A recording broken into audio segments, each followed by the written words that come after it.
All right, finally. Good morning, Rise and Freedom. I'm Austin Peterson. You're watching and listening to the Wake Up America show at wakeupAmericaShow.com. Thanks so much for tuning into the program. Excited to have you here. And if you're watching me over on TikTok this morning through my mobile phone, bear with us as we work out some of those technical challenges. We've added a new source to the channel. Not only are we streaming on Apple TV, Fire TV, Roku, Twitch, Rumble, Twitter, Kick, Facebook, Instagram, and now we've added TikTok. Good morning, Royal Tide J. Nice to see you all here. If you're joining us for the very first time, make sure you click that like button and subscribe to the channel that you're watching us on this morning so you can get more updates and help us spread the message of economic freedom and personal liberty. All right, what have we got on the show for you today? 4 guests, 4 amazing, incredible guests. And I think we'll all agree that the very first guest joining us today is the absolute best guest. Joining us now to talk about Mike Pence apparently running for president. What? Is the lovely Camellia Peterson. And no, we are not related if this is your first time seeing her here. How you doing, CJ? Nice to see you. I'm good.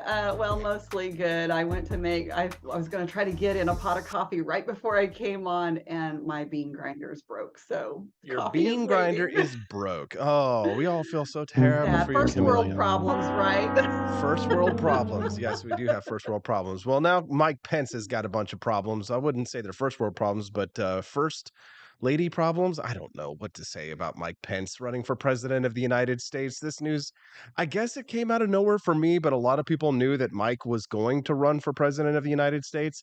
So was it a shock for you? No, I knew that he was talking about running, and I had seen somewhere that I forgot that he was planning to announce yesterday, I guess it was the 7th, but I had not seen that he was doing a town hall on CNN. And so CNN's really having all the people their audience loves to hate on their shows, aren't they? Yeah, no kidding. But so I'm driving to Joplin from St. Louis last night, and we were talking about this, and so I was like, okay, I'll turn on and see if I've missed it. So I was listening to this, and listening to Mike Pence. I know he's done radio, and I know people love his voice, but it is like fingernails on a chalkboard for me. I was like, listening to him in that setting makes me want to crawl out of my skin. And I know that's petty, but whatever. Well, So, the thing but with Mike the Pence, thing is, go ahead. well, as I say, I got to my parents' house and popped in for a second. And I said something to my dad when I walked in. He's like, I said, listening to Mike Pence, he's like, it's like listening to a fence post. I was like, that's about right. Yeah, listening to a fence post when Mike posts Mike Pence. We'll call him Mike Post from now on. How's that? We'll get that. Camellia Peterson is joining us on the live stream this morning. If you're tuning in over on TikTok, we've got about 300 people watching us live over there, which is pretty wild. It's Awesome. blows up pretty fast. But for those who are watching us on TikTok not be able to hear the guests on the program. So if that's the case right now, what I'd like to ask you to do is to join us either on YouTube or on Rumble, depending on which platform you prefer. You can follow me on any of those platforms like Rumble, YouTube, Instagram, etc. AP for Liberty. So if you're just tuning into the Wake Up America show for the very first time right now, we've got lots of bells and whistles, lots of fun graphics, great audio, and great guests. But you're probably only going to be able to hear me this morning again if you're just watching us over on TikTok. So if you're saying to yourself, hey, I'd really love to hear both sides of the conversation and tune in to the show, I recommend that you follow us over on YouTube at AP4. That's AP, the number 4, AP for Liberty. Join us over there on YouTube so you can log in, hear both sides of the conversation, and hopefully we'll make friends with you. So, Camellia, Hey, and go AP, ahead. they should come over because Mike Pence had some stuff to say about TikTok. Mike Pence has some things to say about TikTok, so you might want to come join us over there. I decided to stream over on TikTok this morning because we have done a couple of exciting things. One, I know TikTok is promoting the hell out of their live channels, which is why we have like 300 people over there, which is instantly quadrupled the size of our audience. One.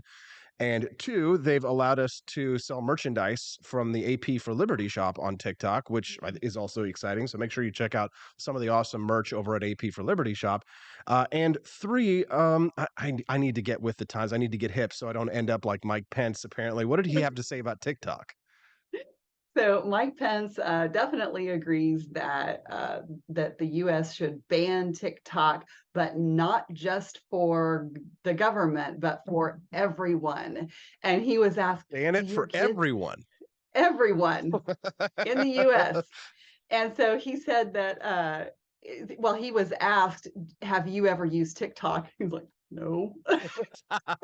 Oh, surprise, surprise. Mike Pence Yeah, has never right. used TikTok, right? And then they asked him, "Is like, do your kids use TikTok?" And he was like, "Can I get back to you on that?" So yeah, it's all about. He was like, "Oh, you do these things, and your information is out there, and people have access to your information." It's kind of like, well, what else is new? I mean, they have access to your info. Everybody has access to your information anymore. It doesn't matter what social media platform you use.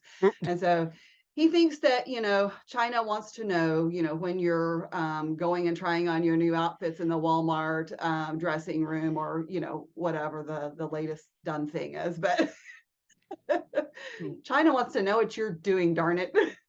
Yeah, I mean, obviously, I don't trust TikTok and their what they might be doing with my information, but I don't trust Facebook or Instagram or any of those other No. social networks. But I freely give away tons of my private, personal information to them.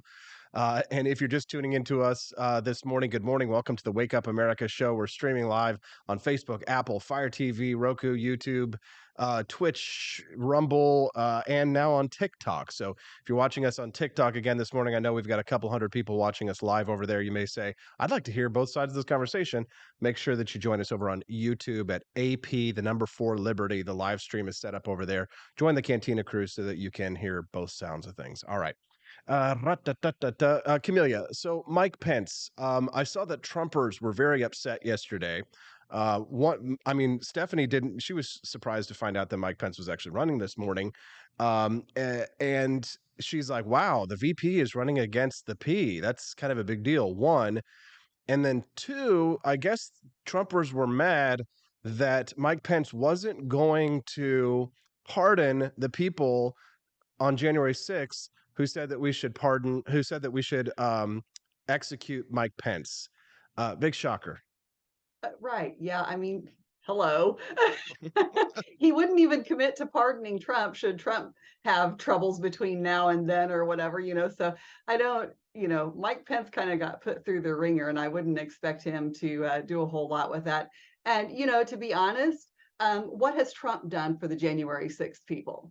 Oh, damn, Gina. Like, what has Trump done for the January 6th? He did pardon Lil Wayne, not gonna lie. And Lil Wayne's got a new album coming out. So if he hadn't done that, couldn't have gotten a new album. Well, yeah, of all those pardons that he did on his way out, none of them were for, those people who, put themselves out there for him. uh, Saying. so, so I mean, what's the point of Mike Pence running for president, Camelia? I don't know, like, what's the point of Larry Elder running? What's the point? I mean, like, it is the thing you do apparently now. We'll probably have like 30 presidential candidates, or I don't know how many, there usually are, but there's a lot, even if we don't hear about all of them. But the thing is it just the whole time I listened, and I went back and dug through some articles this morning just to see if I missed something. But the number one topic that is important or the number one issue that is important for voters right now is the economy. I didn't hear a single thing about the economy last night. I've not seen anything in any of the articles. And I'm like, you know what? Okay. So it's kind of like they pulled out the old tired topics, and we talked about the border, and okay, that's fine. He wants to build the wall. Now, I will say, to his credit, he also talked about the fact that we need to then also address our immigration process and reform that. He would like to make it merit based. I have some doubts as to his plan for that, but he sort of mentioned Ellis Island, so that's at least a step in the right direction. And he talked about, of course, the gender ideology stuff. And honestly, some of his answers to things were just terrible. She, whatever her name is, Dana something, anyways.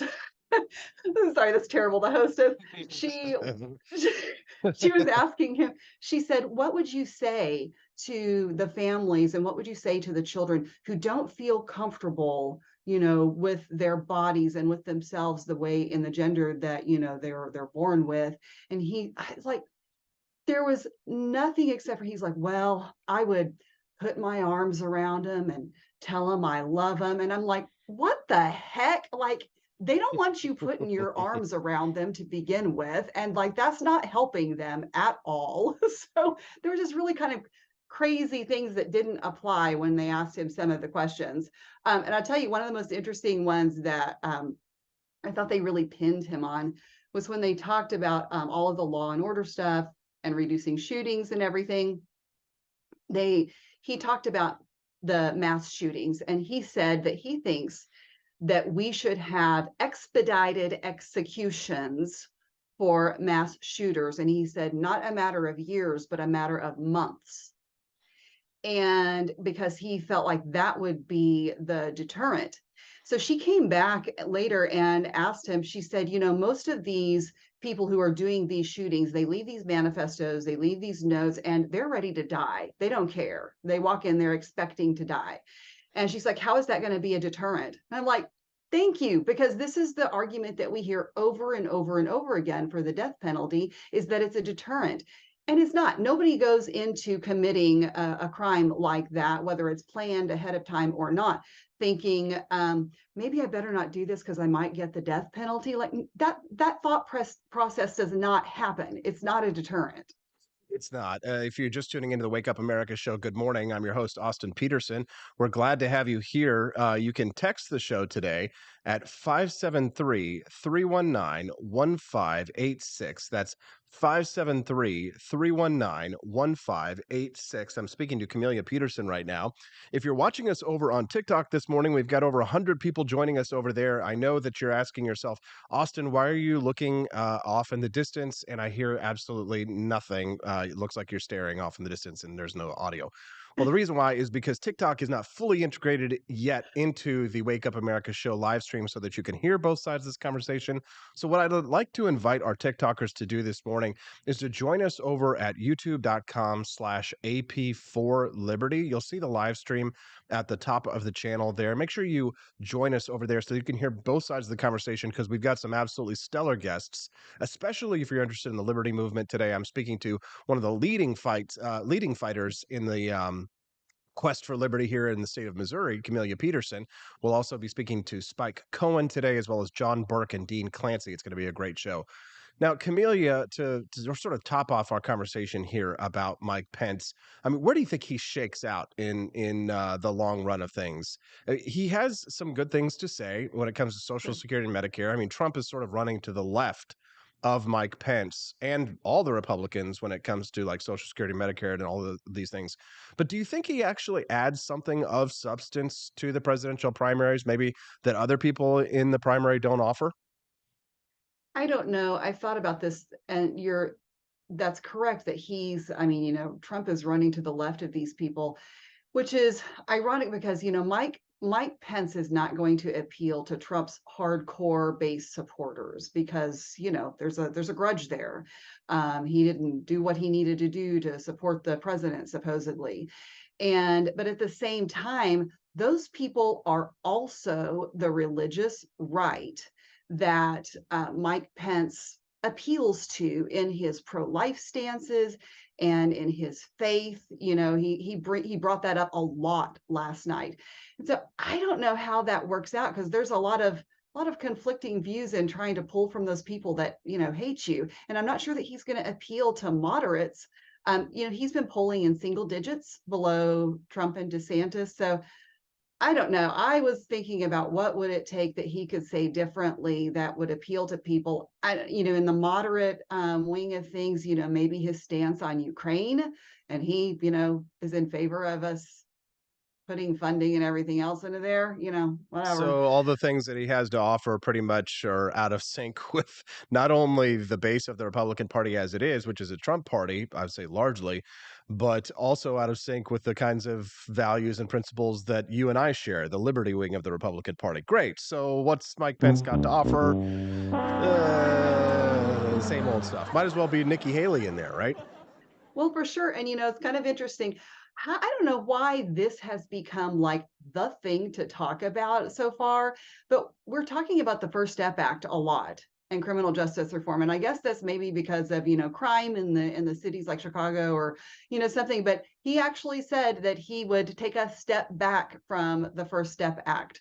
So he and DeSantis both have now said that they would basically undo the reforms, criminal justice reforms that we saw with the First Step Act, which is unfortunate because there's absolutely no evidence at all to show that has been harmful in any way. In fact, it's been beneficial.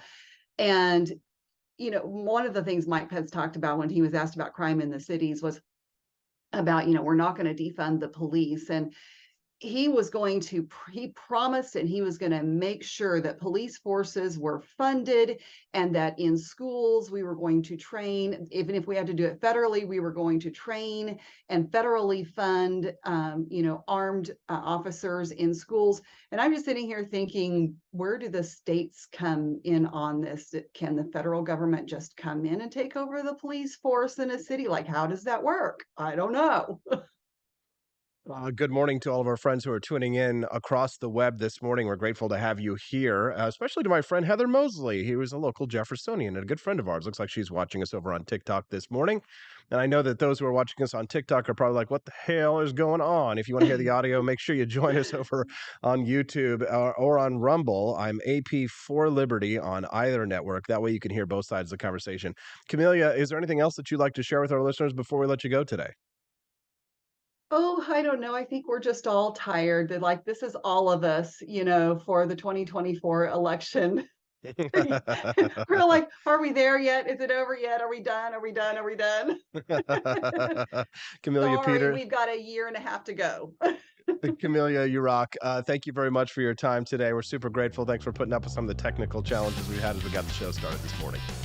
Have a great day, everyone. Have a great day, everybody. All right, we'll see you later. What do you think of Camelia Peterson? She's on every Tuesday and Thursday, typically at 8 a.m., but I had so many guests today that I needed to bump her, and she was just so good at working with us. All right, I'm going to go to break, and I'm going to talk to the TikTok crowd for a little while during the commercial break, and then I'll be back with John Burke to talk about things that I can't really say on Instagram, but Instagram allows other people to say and do. It's disgusting. It involves kids. But if you try and fight against it, then they shut you down instead of the people who are committing actual crimes against children. We'll talk about that when we get back on the Wake Up America Show at wakeupAmericaShow.com.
I like shooting things, but whenever I can't shoot something, I like to cut things. My life isn't all about shooting and stabbing and cutting, though. Sometimes I have to do actual work, but when I work, I still like to have fun. And there's nothing less fun than trying to cut with a crappy knife. Thankfully, from the ancient sect of Christian knights, who also loved cutting and stabbing, comes a new implement that has received my personal blessing, the Templar knife. Like the ancient sword of Excalibur, you don't choose a Templar knife, it chooses you. You just decide what kind you want on the website first, however, and then order it online, and then it chooses you. The Templar knife comes in a variety of shapes. As a man of culture and taste, I have decided I will never use a terrible knife again. And thanks to the inspiration provided by this excellent product, I have decided to launch a new crusade against anyone using less than superior knives. Join me, brothers and sisters, by visiting uppercuttactical.com/pages/Templar-knives. That's a lot of slashes. For that, you'll need a Templar knife. For 10% off, use code AP for Liberty and join me in a quest for glory, for liberty, for Christendom, for the Templar knife. Get yours today. Fire.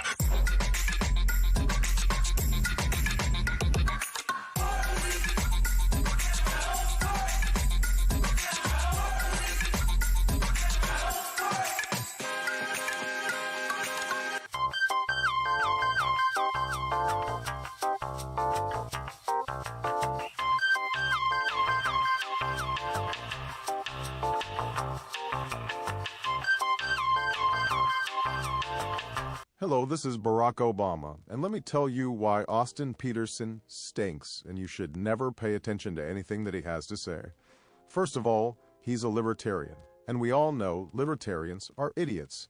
They don't realize how important government is to everything that we do. I recently became aware that Austin has opened up a libertarian shop at apforlibertyshop.com. Now, I'm asking you as a personal favor to me that you never ever visit apforlibertyshop.com. With all of the great Liberty merchandise there, the last thing that we need to do is to get people spreading this message around the country, because then they might start thinking that they don't need government. And that's the last thing that good Democrats like us want. So if you love democracy, like me, and hate freedom, then don't visit AP for Liberty Shop. Like I said, whatever you do, do not visit apforlibertyshop.com. I'm Barack Obama, and I approve this message.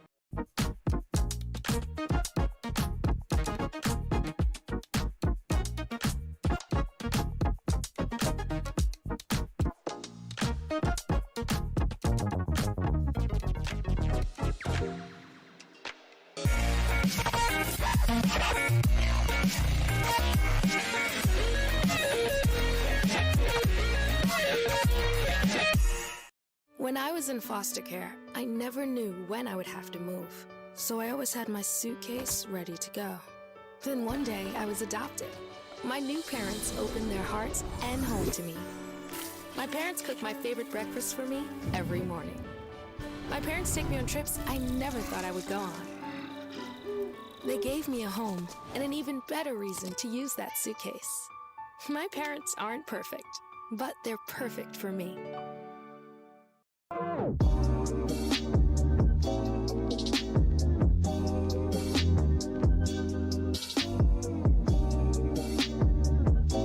would remind you that extremism in the defense of liberty is no vice. It is better to settle these matters in the courts than on the streets, and new laws are needed at every level. But law alone cannot make men see right.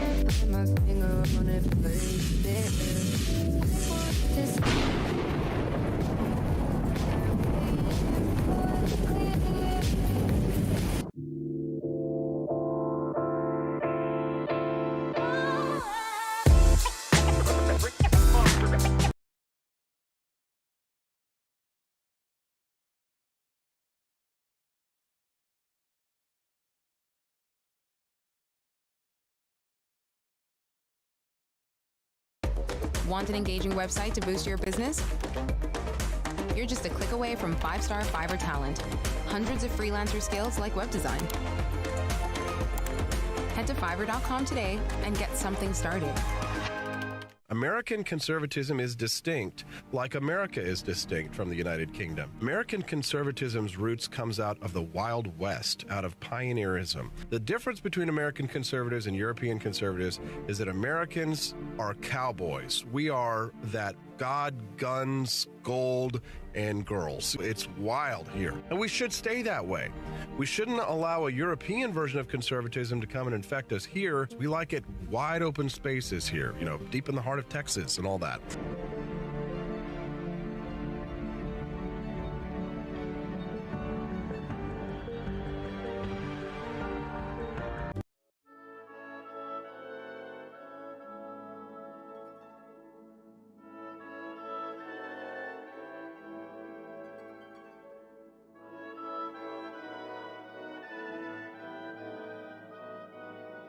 Hey there, it's your favorite Vice President Joe Biden. I wanted to talk to you today about the Wake Up America show, the best source for all your political news and commentary.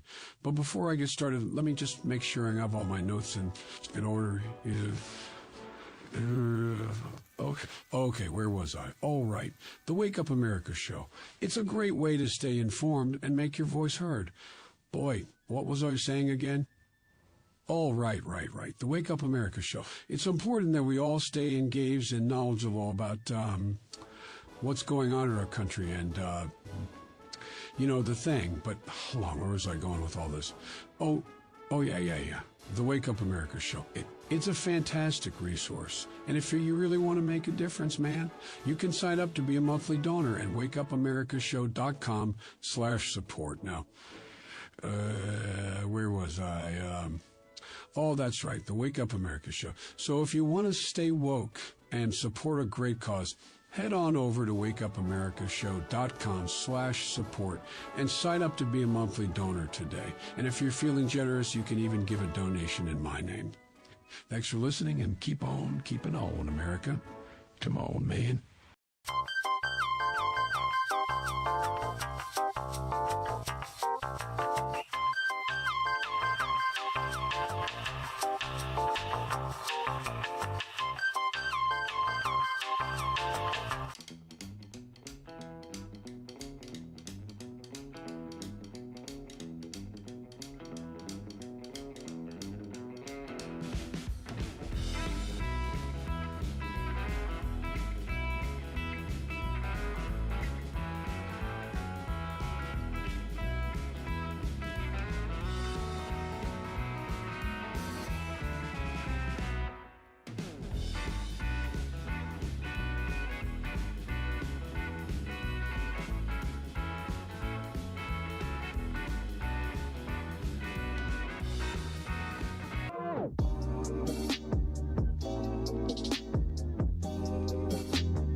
George. Thank you for watching the Wake Up America show with my dad. Today, I'd like to share with you 3 reasons why you should visit Dad's online store at apforlibertyshop.com. Number 1. You can get exclusive freedom-loving merch designed by AP himself, or me mum, Steffi. Liberty Laura has made some designs as well, and blimey, they are great! Number 2. Most of these products are so wicked that they aren't even allowed to be advertised on Facebook or Instagram. Modern machine guns and a proper keychain. Plus, our Grover Cleveland t-shirt is so spicy apparently that leftists on Facebook specifically banned it from appearing on the website. Number 3. You're supporting liberty lovers just like you. Spend your money where you earn it, and you help me pups build a community that supports what you believe. Bloody hell! This commercial is running too long. Gotta run. Bye now. Don't forget to visit apforlibertyshop.com. That's apforlibertyshop.com.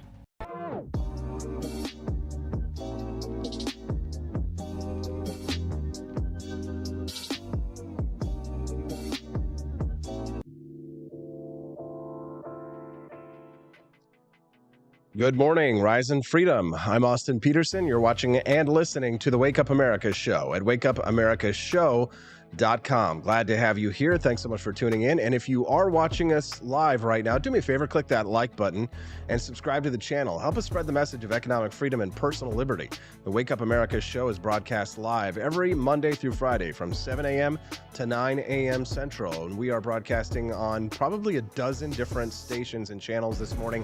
So if you're watching us over there for the very first time, including on TikTok this morning, then make sure that you click like and subscribe to the channel.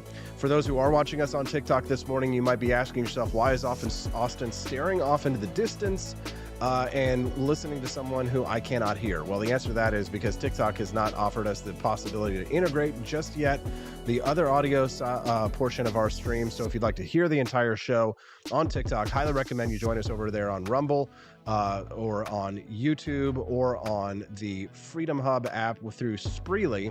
Many people are watching us there through Apple, Fire TV, and Roku as well. Thanks to, actually, the hookup from my next guest, who without him, I probably would not be able to sit up straight this morning thanks to his awesome line of CBD products.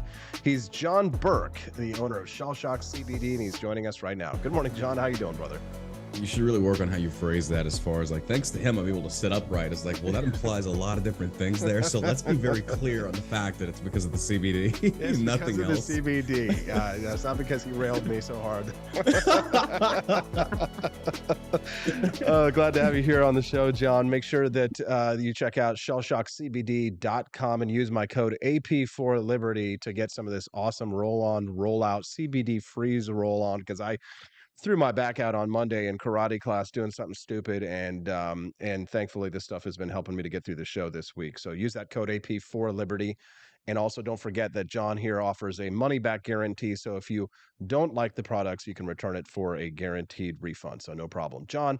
I brought you on here today to talk a little bit about this story yesterday. I guess you were discussing it on your show as well, Yeah. that Instagram apparently has become sort of a what you might call a safe harbor for people who abuse children. Now, when people like you and I post on Instagram, when you're not banned, which I'm, frequently behind you, but you are probably the most banned person from Instagram. Mm. Whenever you and I call out people who abuse children, we frequently get in trouble for doing that. But Yeah. people who abuse children, apparently, this Wall Street Journal report, they're protected. Yeah, it's very interesting because number one, Facebook and Instagram have been around for several years. This is not something new to them. They've known about this for a very long time. One of my near and dearest closest friends has worked in internet crimes against children. And the stories I could tell you as far as them subpoenaing Facebook and Instagram to bust a lot of these people, it's a very common reoccurrence. And the reason that it's not taken seriously by them is that Elon, as soon as he took Twitter, said the number one goal he had was to remove and go after that type of stuff. The articles I've read about it and the people that are kind of in the techie world that are describing how it's working is talking about the hashtags and discoverability. And it's leading them to where they're posting actual menus of what they're offering in regards to child pedophilia services. It's disgusting.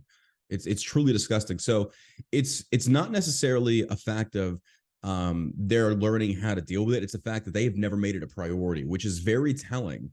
And I don't like generalizing the entire left in any degree, but for me, it's just something like when you have a big tech left-leaning company like this, that their priority is not something that they know is going on that is targeting children. I mean, it's the same principle if you look at it, considering the LGBT grooming of the trans agenda being targeting children and why big tech has sponsored it or pushed it so much and they stand behind it. I just feel like these things are very intertwined. And now that it's reached the surface, I mean, for example, look who conducted the study. It was people out of Stanford, not the FBI, Stanford. We had civilians going in there and trying to correct a big tech company that clearly put this disgusting issue on the back burner until people are like, when you shut a spotlight on something, then they start feigning cares like, oh my God. So it's more of a reactionary response versus a proactive response, which they should have had from the get-go. So honestly, it's not surprising, man. It's really not. And that's why children should not be on social media. It's disgusting. The Wall Street Journal article says that technical and legal hurdles make determining the full scale of the network hard for anyone outside Meta to measure precisely.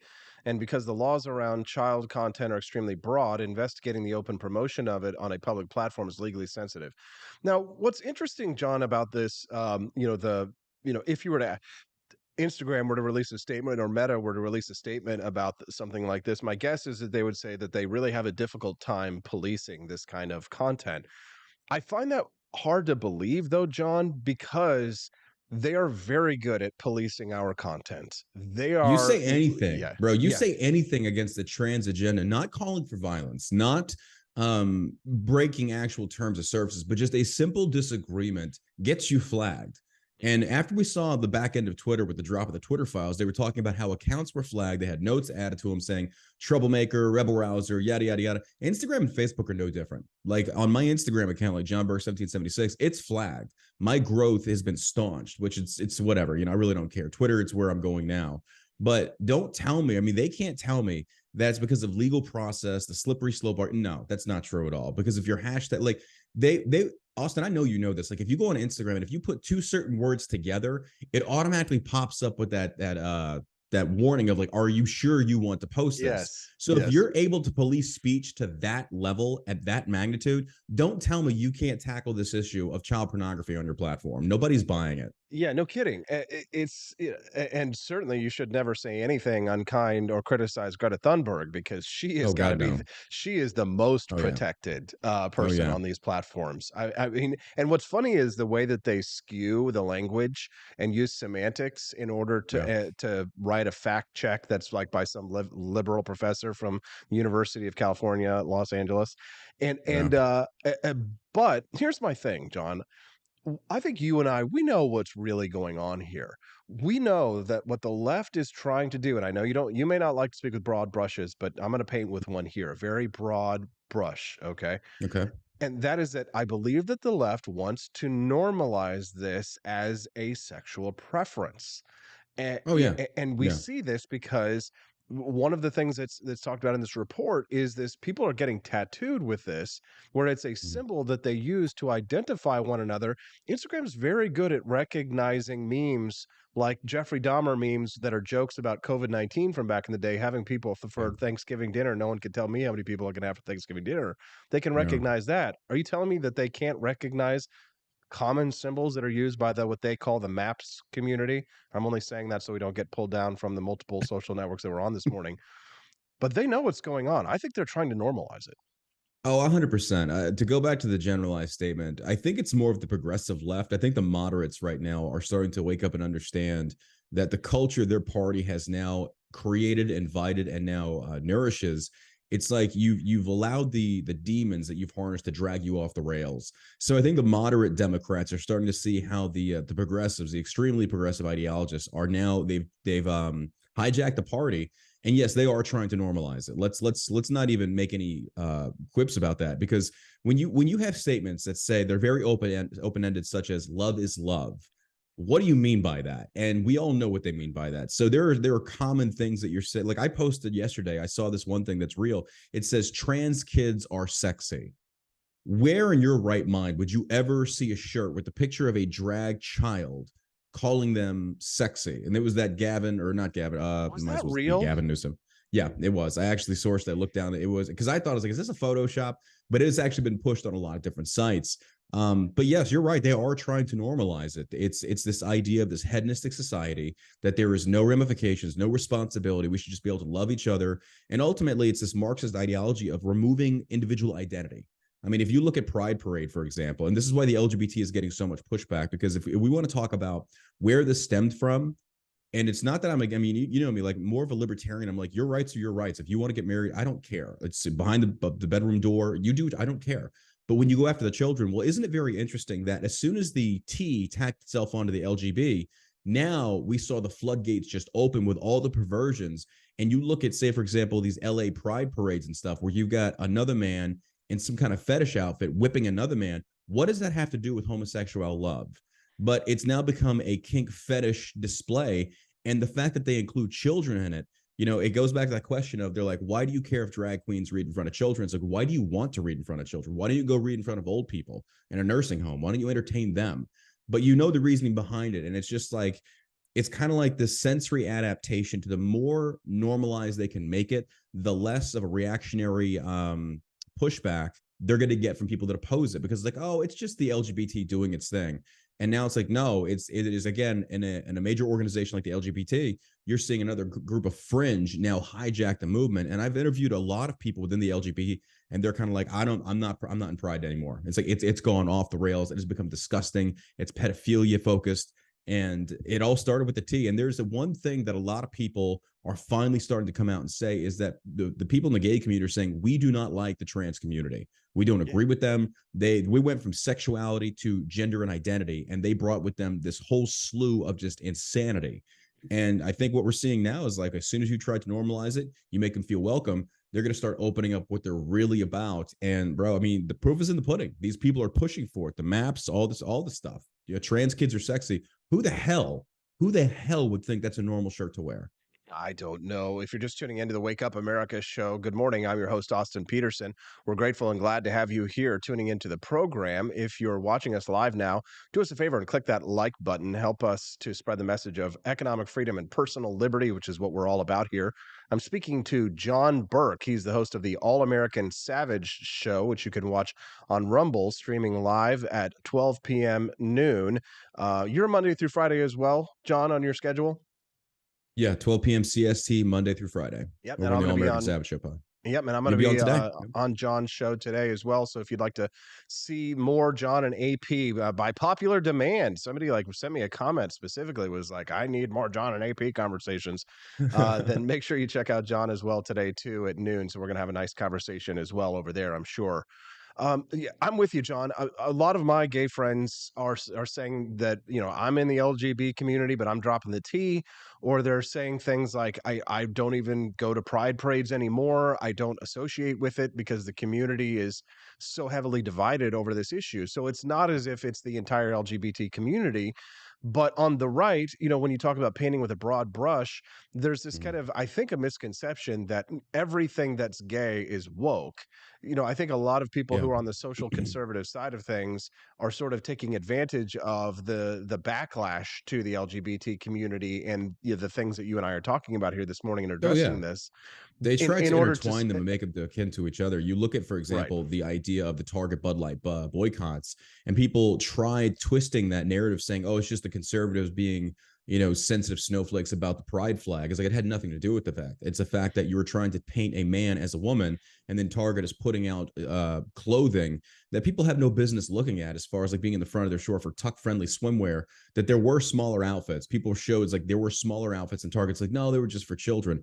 But the one thing I wanted to bring up that I found was very interesting. Did you see the fights by the Armenians at the school board Yeah, thing? I played that one This, yesterday on my show. bro, this is such, it's these battle lines have been redrawn so many times now. And now I think Democrats are starting to understand how you simp for illegal immigration. Well, when you're bringing in Muslims, and this is the part that I love. This is like how you have to follow the rabbit down the hole of liberal logic, which takes you to a whole world of just random craziness.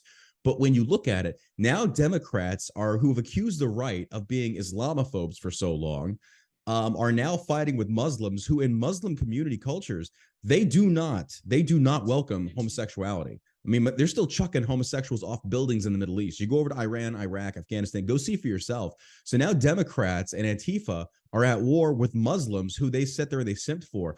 But as far as the LGBT goes, isn't it interesting how Congressman Weiner, yes, it is the funniest name and it's very appropriate because he's a homosexual and one of the most beta dudes I've ever seen in my entire life. And I think he's probably a kitty diddler. But you look at these types and they introduced this group called the Sisters of Perpetual Indulgence, and a bunch of homosexual men dress up as Catholic nuns with face paint. So now it's okay to make fun of Catholicism. It's okay to make fun of Christianity, but you will not touch Jews and you will not touch Islam. Protected classes once again. So heterosexuality, Christianity, it's totally on the table. You can make fun of it. You can do whatever you want. You can dress as them. You can do drag queen shows where this one gay person is doing a pole dance on a cross with a depiction of Christ with another guy on it. That's perfectly acceptable. You say one thing against Muslims, oh my God, you're Islamophobe. But now the Democrats have found themselves in this position to where, well, you pissed them off because now you're targeting children, and the tolerance in the Muslim community in America, doesn't exist. And now they're going to war with them. And it's like, wow, who would have thought that we'd see? I mean, who on 2023 bingo card, who had Muslims versus Antifa? I didn't see it. I don't know, but it certainly was entertaining, John. But yeah, it's funny that the thing about tolerance is it really does need to be a two-way street to an extent. I mean, not everybody has to tolerate other people. You're allowed to not like other people. If we want to live in a society where people can have different types of faiths and beliefs, then we do have to put up with, this. I think they're called the Sisters of Perpetual Indulgence, is what you were talking about there with the LA Dodgers and things like that. But it doesn't necessarily mean that we have to promote it, or that our public institutions need to go out there and promote these kinds of behaviors that are being marketed not towards adults but towards kids. I mean, why do you think they baseball. wear face paint, the bright colors, the flashy outfits? Most people say it's just like we're it's a message to the world. It's like, well, isn't it interesting how y'all are the same side that promoted banning certain vape flavors and stuff because it appealed to children? But then you're going to go out there and dress up in these fashions, and you're telling me that doesn't? I mean, my God, you can see the pictures, Austin. You can go and look at these pride parades of children seeing these guys dressed up as fetish dogs or whatever, and it's just normalized. And you're just kind of like, well, and I've said this before, I think at the baseline foundational problem we have in America is white liberal women. White liberal women are the most easily manipulated, moronic, stupid group of people I've ever seen in my entire life. When you look at the child drag queen shows, you peep the audience, it's all liberal white women. Liberal black women will not do that. They're like, I might be a Democrat, but I'm not stupid. Liberal white women I think they are so easily manipulated because they want to show how altruistic they are. They want to show what good people they are. And then you look at the husbands, the white husbands that are in attendance are the most beta simp lords you've ever seen in your entire life. These dudes probably sit when they pee. Let's just be honest. These guys are the most effeminate dudes. They probably cry after sex. That's why liberal women need traditional conservative men to tell them to shut the hell up and get in line. But unfortunately, you're never going to get that because I saw this one video out there of this one liberal woman who's like, I just want a traditional liberal man. I'm like, we sweetheart, played that on the show. We played that on the show. Good luck. Good luck, lady. You ain't getting it. There's not a conservative traditional dude that's going to deal with your bullshit. He's going to tell you, I know what I bring to the table. What you want to bring, hit the bricks, lady. Like if all you're bringing to the table is an appetite, get the hell out of here. I ain't got time for this. So here's the thing. So the funny, and I've got about 5 more minutes left with you, John. Here's the thing about that is that so she's in that video. She talks about having her cake and eat it too, right?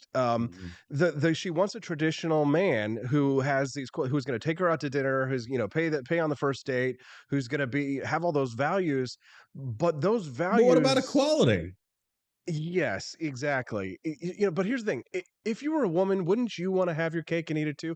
I mean, the problem is that with the affluent liberal white liberal female, if you would call them ALFs, if you will, then affluent white liberal female, is that they have their base instincts that we all have in terms of picking a quality partner, but they have a layer of indoctrination that's been placed on top of them with postmodern feminism and the indoctrination that they've been getting in their public school systems through PBS and through the media that they have to be boss bitches and all this stuff. And so they're at war with themselves. And by the time they decide, oh, I actually do want to have a man, or I actually do want to have a relationship, it's too late. Yeah, you're in your 30s, and it's true because I've had this conversation many times with the dating scene people as far as like podcasts. And it talks about like I'm 38 and I've got a business, I've got a lot of things going for me. And it's like to find men like us that are later on in their lives that are single, it's a rarity. Because most of us will find we've hit that age to where we understand what it is that we're actually wanting, what we actually are going for. And we find that woman who it's also rare to find, but they do exist, I think, more so than men do, quite honestly. And these men are being taken up. Like you're not going to find these people, but what you do find are the hedonistic pleasure seekers. You see the players, the stuff like this Gen Z of, everybody wants to be cool, hip, yada, yada, but they don't have jobs. They don't have careers. They're not articulate. They're not educated. You can't have good conversations with them. So it's kind of like, yeah, your pick is just very, very tiny. So if you want to, tack on more requirements, be my guest. Good luck. Like you're looking for a freaking gay football coach is what you want. Well, it's funny because just yesterday, my wife and I were discussing this, where it's like, women will want to have fun in their 20s. And then by the time they get to their 30s, they start saying, okay, maybe I need to think about settling down. But then by the time they actually, find a man, it's too late, because men who are in their dating or their age range are going to date women who are going to be younger. And so they get very upset with younger women and they try and gatekeep. Wait, do you think? I don't know if that's true, because for me, so here's the thing. I get the whole thing of men wanting younger women. I don't, because I think younger women come with way too much drama. They're not intellectually all the way matured. I prefer older women. John, I like women in their 30s. John, no, shit. I swear to God, on my honor, dude. I've dated younger women, and it's just kind of like there's a disconnect. There's like a generational gap that maybe it's because the caliber. I don't know. But it was the older women that I felt more in line with, that we could have better discussion, because we were the same generation. We kind of went through the same things. With the younger women, it's just like, oh my God, it's like, nope, gonna blow my brains out. Can't do that. It's have you seen like Keanu Reeves and like people talking about the woman that he's dating and how like they're talking about how the woman he's dating is age appropriate and stuff? She's got like gray hair and all I this haven't kind seen of it. Okay, well, it's people were on the internet, especially women, were kind of like making a big deal out of the fact that Keanu Reeves was dating a woman that was age appropriate because she had like gray hair and stuff like that. And they were all just fawning over the fact that he was into a woman who was own age versus Leonardo DiCaprio, which is the typical Hollywood actor. It's weird, but it's legal, and I'm not knocking it. If men want to do that, that's fine. If we had a conservative magazine or something like that coming out, stuff like that, there would be John Burke shirtless and being like hit quotes about how much he loves older, more mature women, and how much the women would go crazy with the applause and popular meter. Give him a round of applause, ladies. He likes the older women. I do. I like, because they know what they want. They don't have the baggage. They don't have the drama. They usually have careers. Yes. They're more independent. They're more independent, and they don't need you. It's instead they want to be with you versus you got some woman that might be looking at you like a sugar daddy. Yeah, very good point, John. But they used to call me, my buddies used to call me Salt Daddy back in the day. That's a conversation. maybe we should have that Let's conversation. talk about that today. Let's talk. Well, That's actually. Let's talk about this today on my show. Let's go even deeper into this. That's what she said. Yeah. And let's talk about the dating world and the Yes. differences, because I think those are very interesting points to make. Oh, I've got a lot to say. Yeah, just remind me about the Salt Daddy phenomenon. Apparently, I was a trendsetter because it's now like the big hot, hip new thing. John, I got to say thank you for your awesome Shell Shock CBD products, which I've been making use of pretty much every day since I got your care package. This roll-on, roll-out Shell Shock CBD freeze roll-on says penetrates the heaviest of armor, which my lower back these days is, fat laden and therefore does need to get through a few layers of the subcutaneous fat there.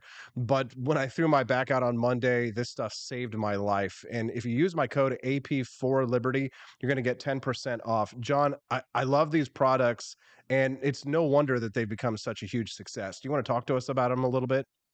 Yeah, everything will just from the get-go, though. Every product comes with a 100% money back guarantee. Because I feel like I'm a capitalist and I understand what it's like to, like, maybe in this day of inflation, the recession that we're dealing with, you work hard for your money. And when somebody comes along and makes an advertisement saying, hey, look, this roll and roll out is wonderful for pain, inflammation, that's what CBD is specifically for. And you pay for that and it doesn't do what it's designed to do, you should get your money back. So that's why I said, let's do this. We've had insane results with this. Number one, every product we launch, we all personally test. If it does not do what we advertise it to do, we will not release it. We formulated a lot of these products. The CBD menthol blend, I'll be honest with you, the biggest difference that we have in a lot of the other things out there is price point. Like, now our gummies are specifically formulated, but the roll-on and CBD, anyone can make this, but it's just like we do it. We have the applicator, we do it in-house, but our price point differs so much that we've scaled in volume, because it's like, look, we're not going to charge you $100 for something like this. It's not affordable. It's not realistic. Many companies do, just like our 1,500 milligrams of CBD oil that we have THC and THC free. Market value is roughly $110. We offer it for like $50. So it's like, I was like, when we launched this, number one, let's make the CBD very potent. We don't want to water it down, because it's basically we use a oil carrier, and most companies will do that. So when you buy CBD from, say, like the gas station, you're getting low-end product. It's like buying your supplements for working out at Walmart. Like, you're not going to get some high-end stuff. And that's where Shell Shock has come along. And Austin, you've helped influence a lot of people into trying this stuff out. And that's why since 2019, we have just exploded, and we're going to continue to do so in offering great, affordable products that work. And if it doesn't work, I will give you your money back. So realistic, if you're listening and you got sleep issues, our Rack Out gummies are THC free, but they're a CBD melatonin blend. Try them. They're our leading product. That and the Delta 8. Like, if you want to get stoned, we got you there too, because it's legal. But the biggest thing is, I tell people, is like, look, we even have sample packs. What are you waiting on? Like, if you don't believe me, that's fine. Go buy a sample pack for like $5. See if it works, or go buy a full pack. And if it doesn't, I'll give you your money back. But what have you got to lose? Because you get your money back. But what if it improves your quality of life? What if it helps you sleep? What if it helps you deal with pain management? What if it helps you deal with anxiety? And Austin, you can go look at our Google reviews. They're insane. We get such great feedback, and people don't initially believe us because they listen to these snake oil salesmen. It's like, oh, CBD cures cancer. It's like, no, it doesn't. That's not what it's for. When you can market it in the right context and the right capacity, this thing is no different than taking a Tylenol for your headache. You got pain, you got inflammation, use some CBD. And as you can attest to, it works phenomenally well. Yeah, dude, my back was killing me now, and I'm feeling that stuff rolling its way through the muscles in my lower back right now. John Burke, you are the All-American Savage, and I'll be on your show today at noon. Thanks so much for your time today. We appreciate you very much. Have a good one. You too, brother. Thank you very much. All right, at noon today on Rumble, check me out with John Burke on the All-American Savage Show. All right, Spike Cohen's coming up next. He's not falling for Robert F. Kennedy Jr.'s snake oil. A lot of libertarians are, though. We'll ask why Spike is seeing through all the nonsense when we get back on the Wake Up America Show at wakeupAmericaShow.com. Good morning to the Cantina crew. This is Elon Musk, the CEO of Twitter. And I just want to say thank you for watching the Wake Up America Show. I've decided that Austin Peterson will be the new CEO of Twitter.com, effective immediately. First thing to do, though, is I've got to go and blast off into space.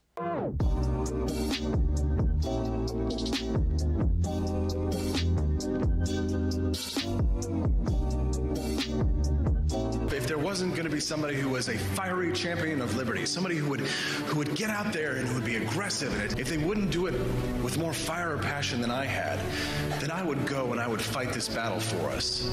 I've fought for the principles that we all share. Parties tend to be secondary to me. We're here because we believe in the principles of liberty. I am not a perfect messenger, but I think I'm a damn good one. This is a replica of our first president's flintlock pistol. You have my full support, my respect, and my gun.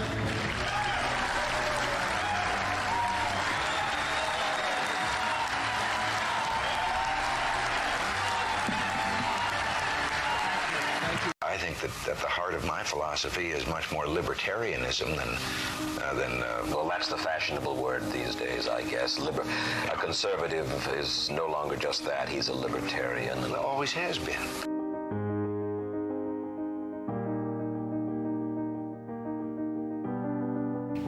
Yet any time you and I question the schemes of the do-gooders, we're denounced as being against their humanitarian goals. They say we're always against things, we're never for anything.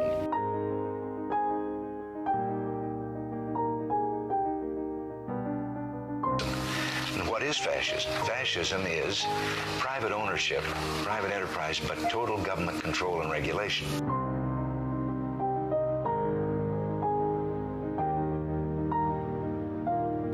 Well, the trouble with our liberal friends is not that they're ignorant.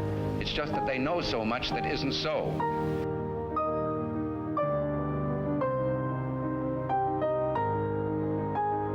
If we lose freedom here, there's no place to escape to. This is the last stand on earth.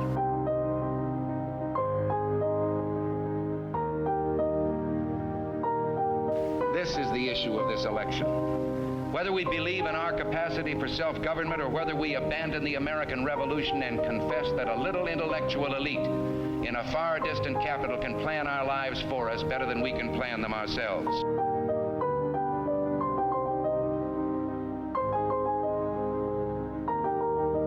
The conservative, so-called, is the one that says less government, get off my back, get out of my pocket, and let me have more control of my own destiny.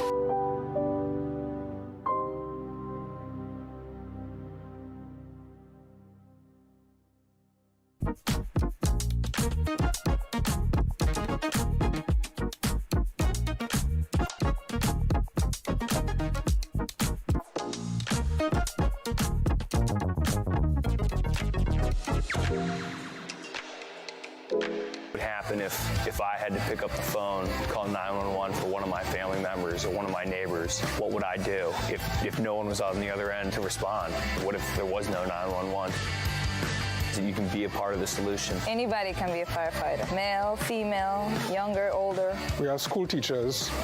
We have leaders in business. Is me, you, anyone that wants to be. There is no typical firefighter.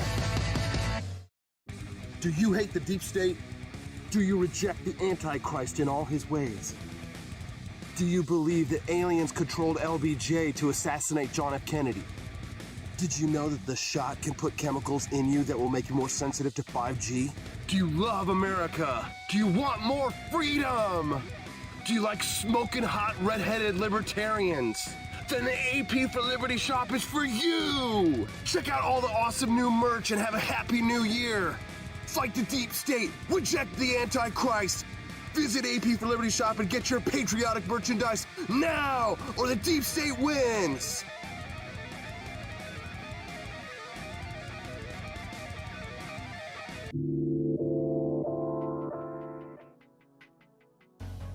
Good morning, Rise and Freedom. I'm Austin Peterson. You're watching and listening to the Wake Up America show at wakeupamericashow.com. Grateful to have you here. We've had an absolutely stellar program so far with top-notch guests, but it only gets better, especially for lovers of liberty who are joining us now. And if you're a big freedom lover, make sure you smash that like button and subscribe to whichever channel you're watching us on. Help us spread the message of economic freedom and personal liberty, which is what my next guest is all about. Robert F. Kennedy Jr. A lot of libertarians say they're switching from the Libertarian Party to vote Democrat. That doesn't make any sense. Voting Republican, I can understand. My next guest, though, he's sticking with the LP, and he says he's not falling for the beguiling charms of any Kennedy. His name is Spike Cohen, and he's joining us now on the line. Good morning, Spike. How are you doing, sir? I'm doing good, Austin. Thanks for having me on, man. Yeah, thanks for joining us. Spike, you're not like a lot of people with the capital L these days. I'd say you stand out as probably one of the best voices for liberty, not just for the Libertarian Party itself, but for our message of economic freedom and personal liberty. So I'd like to thank you first up front for being such a great leader. And second of all, I'd like to ask you about your Libertarian Party strategy, considering that so many people are saying that, they're going to temporarily leave the LP, join the Democrats, and vote for Robert F. Kennedy Jr. A lot of conservatives like that because they think that, the more problems for Biden, the better. What are your thoughts? Yeah, so first of all, I'm not necessarily against that. If someone wants to, whether they're in an open primary state like mine, where they want to vote Democrat or vote for Robert Kennedy to, in the primaries, or temporarily change their registration to do so, I don't necessarily see a problem with that, unless you're in a state where the LP loses ballot access if its number of registered voters goes down. So be careful you don't end up screwing the party there. But I'm not necessarily against that. My whole point of kind of pushing back against this RFK love that I've seen is that this is a man who, when I was running for vice president and going across the country and meeting people whose lives were being destroyed by the lockdowns and who were their children's education was being destroyed by the school closures, and the entire COVID regime was destroying everything they built, RFK was on Twitter calling for those lockdowns to be extended because he thought they were good for the environment. And maybe he has, in more recent times, changed his tune on this, and maybe he's, truly had a conversion moment and realizing that was all wrong. But A, I've yet to hear him say he was wrong, and B, it's often awful coincidental that he discovered this right as he decided to run for president.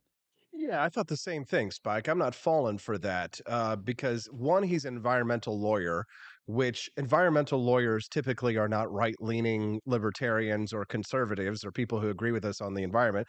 So that's a big issue because the one of the fundamental bases of our views is free market capitalism, which of course Robert F. Kennedy is not. But I think that you and I know quite well why many libertarians are deciding to go and support Robert F. Kennedy Jr.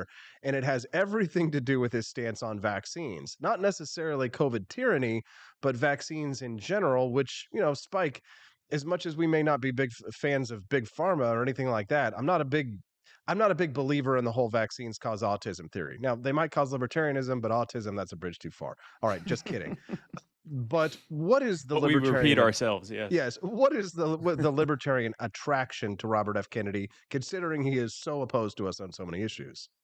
Yeah, so I think some of it might be the anti-vax, and again, like you said, the broadly anti-vax, not just against the COVID mandates and so forth. Some of that might be it, but I do think that some of it is when it comes to many things, even more recently on gun rights. He's been saying all the right things, and he's been going into our spaces onto libertarian and liberty-leaning podcasts, and he's been saying good things, things that we agree with.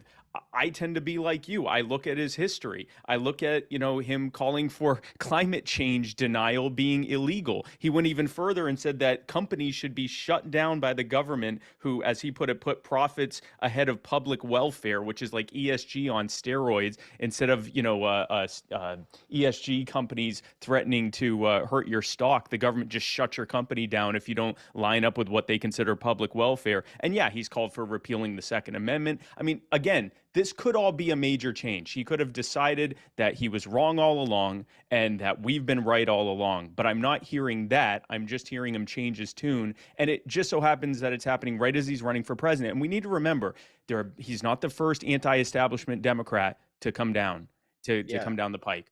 And what has happened with those other ones when they've come down the pike? When they get steamrolled by the DNC, they end up supporting Joe Biden. And so any money that was given to them, any donor info, any personal contact info, any email addresses that have been given to them end up going towards the fight to keep Joe Biden in the White House. I mean, you make a good point there, Spike. And if you're just tuning into the Wake Up America show, good morning. Thanks so much for joining us here. Make sure that you click that like button so that we can spread the message of freedom today. We're speaking to Spike Cohen. He's the former Libertarian Party vice presidential candidate. I got to give a big shout out and a thank you to Studio 314 for that big tip you dropped in the tip jar. He says, Spike for President 2024. Don't worry, we'll get there, Studio 314. But I want to ask you about Robert F. Kennedy's position when it comes to guns. Everybody knows that's a big issue for me, Spike. Obviously, one of the things that I was infamous for was giving the gun to Gary Johnson. It got thrown in the garbage, and everybody's been bitching and moaning about it ever since. But when it comes to guns and Robert F. Kennedy, he's very clearly in the past called for bans of guns. Yes. However, just last week, he came out and said that the Supreme Court has decided this, which you never hear Democrats say. And the thing, what I find fascinating about this, though, Spike, is when he's called for gun bans in the past, whenever somebody questions him on it, he says, "Oh, well, my family has been the victim of gun violence. Don't question me about this because can't you understand how I feel? Because my family have been victims of gun violence." The only problem with that is, Spike, is that he says that the CIA killed his uncle. That's a far cry difference from the type of mass shootings and things that we're talking about. The CIA versus civilians here. He seems to like to play both sides on that issue. Yeah, his family sadly is the victim of government violence, which is a reason to be opposed to gun control. And yeah, hopefully he's changed. He truly has changed his tune on this. But I mean, even when he's talked about it now, he has said, we're not going to take people's guns for now. That's not something we're going to do for now. Okay, what about later? And we do know, again, many, many years he's been calling for repealing the Second Amendment. He said that gun rights groups were terrorist organizations. So again, as with everything else, maybe he's changed his mind on this, but it is awful coincidental that this happened right as he was deciding to run for president. And my concern is, and hopefully I'm wrong, but my concern is that this is a Democrat who is getting a bunch of libertarian support and who is getting a bunch of libertarian donations and personal contact information when people sign up to his to volunteer or whatever else. And then if and when he endorses Joe Biden, that all just goes to Biden. I mean, I get it, and I'm not, again, like I said, I'm not even against trying to make Biden's life harder by voting for RFK in the primaries. But I caution. I guess what I'm asking people who's watching this to do: don't give RFK Jr. anything that you don't want to eventually go to Joe Biden. That's a really good point there, and I'm definitely going to clip that and put that out later on our socials.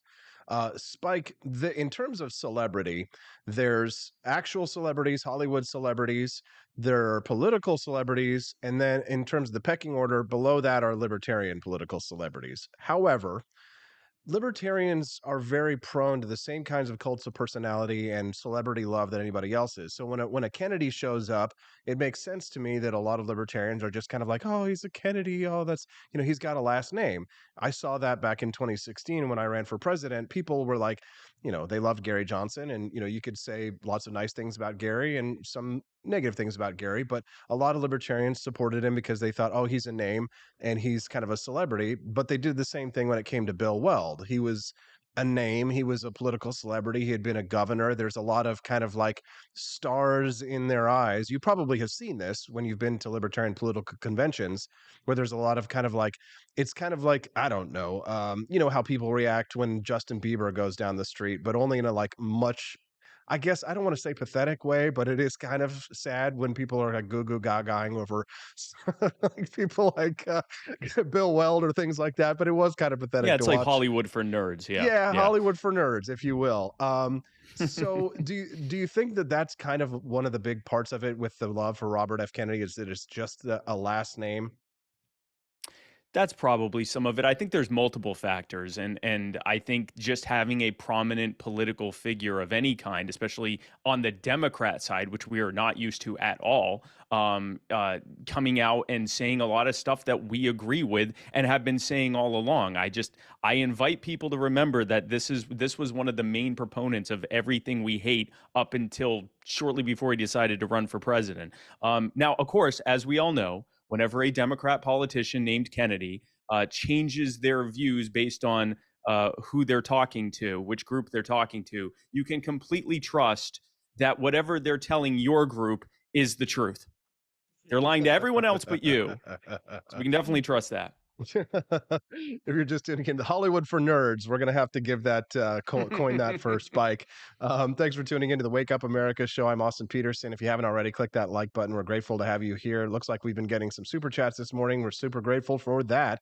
Studio 314 has been donating this morning a lot of money. Thank you, Studio 314. We're grateful for that. We use that to help spread the message, which is what we're all about here. And it's why we have guests like Spike Cohen on the show. Spike, you've been very successful at spreading libertarian ideas. You have a very positive message. It's very optimistic, whereas a lot of libertarians tend to be pessimistic or fatalistic and fall prone. I think that a lot of the conspiracy thinking is sort of tied to a lot of the fatalism that we have in the movement.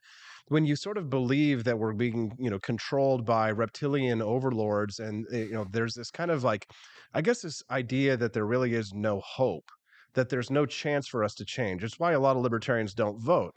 But you've taken the conventional political process, despite calling yourself an anarchist to a certain extent, right? Encouraged people to vote for you while you were the vice presidential candidate last time, and to vote for George Jorgensen and others.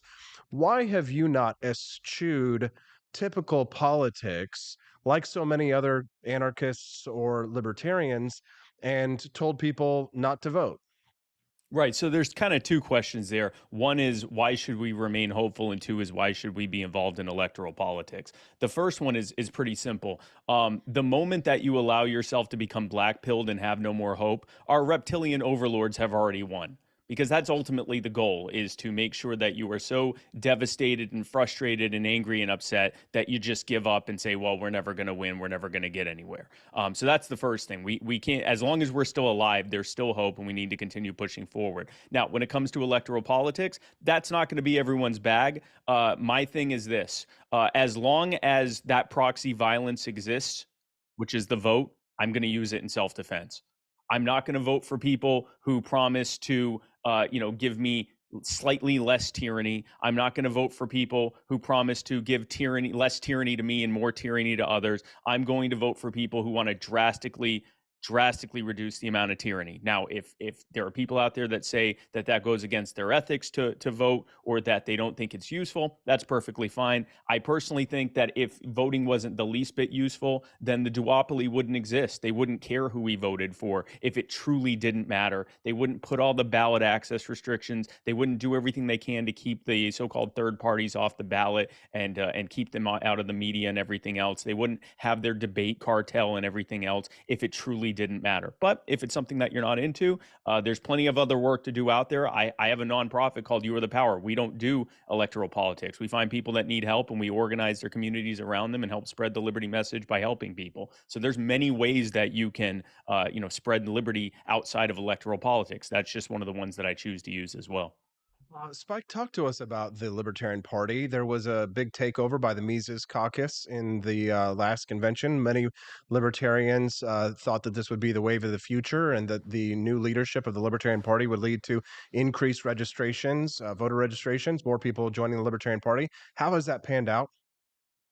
I mean, that remains to be seen long term. I will say this: the Mises Caucus and the takeover exist because of longstanding frustration with the status quo of the Libertarian Party. I mean, you saw that frustration when you were running as well, and it wasn't being addressed for quite some time. And so now the takeover has happened. And what I told, I said this publicly, and I said to all the leadership, of the newly minted or newly elected leadership of the Libertarian Party in Reno about this time last year, you're no longer the Mises Caucus. You are now the leadership of the Libertarian Party. This is now, you're the captains of this boat. You need to take us where you said you were going to take us. So, we're about a year into the new leadership. So it truly remains to be seen long term how that's going to work out. But I will say this: if the frustration that led to that isn't properly addressed, then we're just going to be in the constant phase of takeovers between the more radical elements of the party and the more so-called pragmatic elements of the party is going to continue endlessly, as it has for decades, until we come up with a workable blueprint to actually accomplish our goals within the party, get people elected, and spread the liberty message. And it really doesn't matter who's in charge. It's what we're doing. Cheeky Mayor over in the live stream says, every libertarian I've talked to at the meetings do not like the caucuses. Chris Morrill says, Spike has made his peace with the Mises caucus. I don't think that I can. Rare Camellia says, imagine First Lady Tasha, classiest, most beautiful First Lady ever. Hint, hint, Spike, you going to run?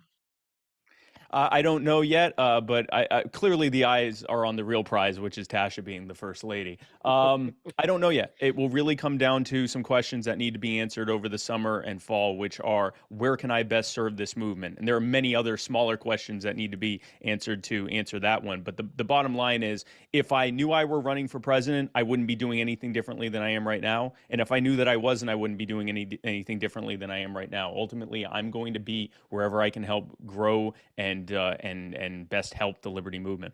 Spike, do you think that the Libertarian National Committee should be doing anything differently right now?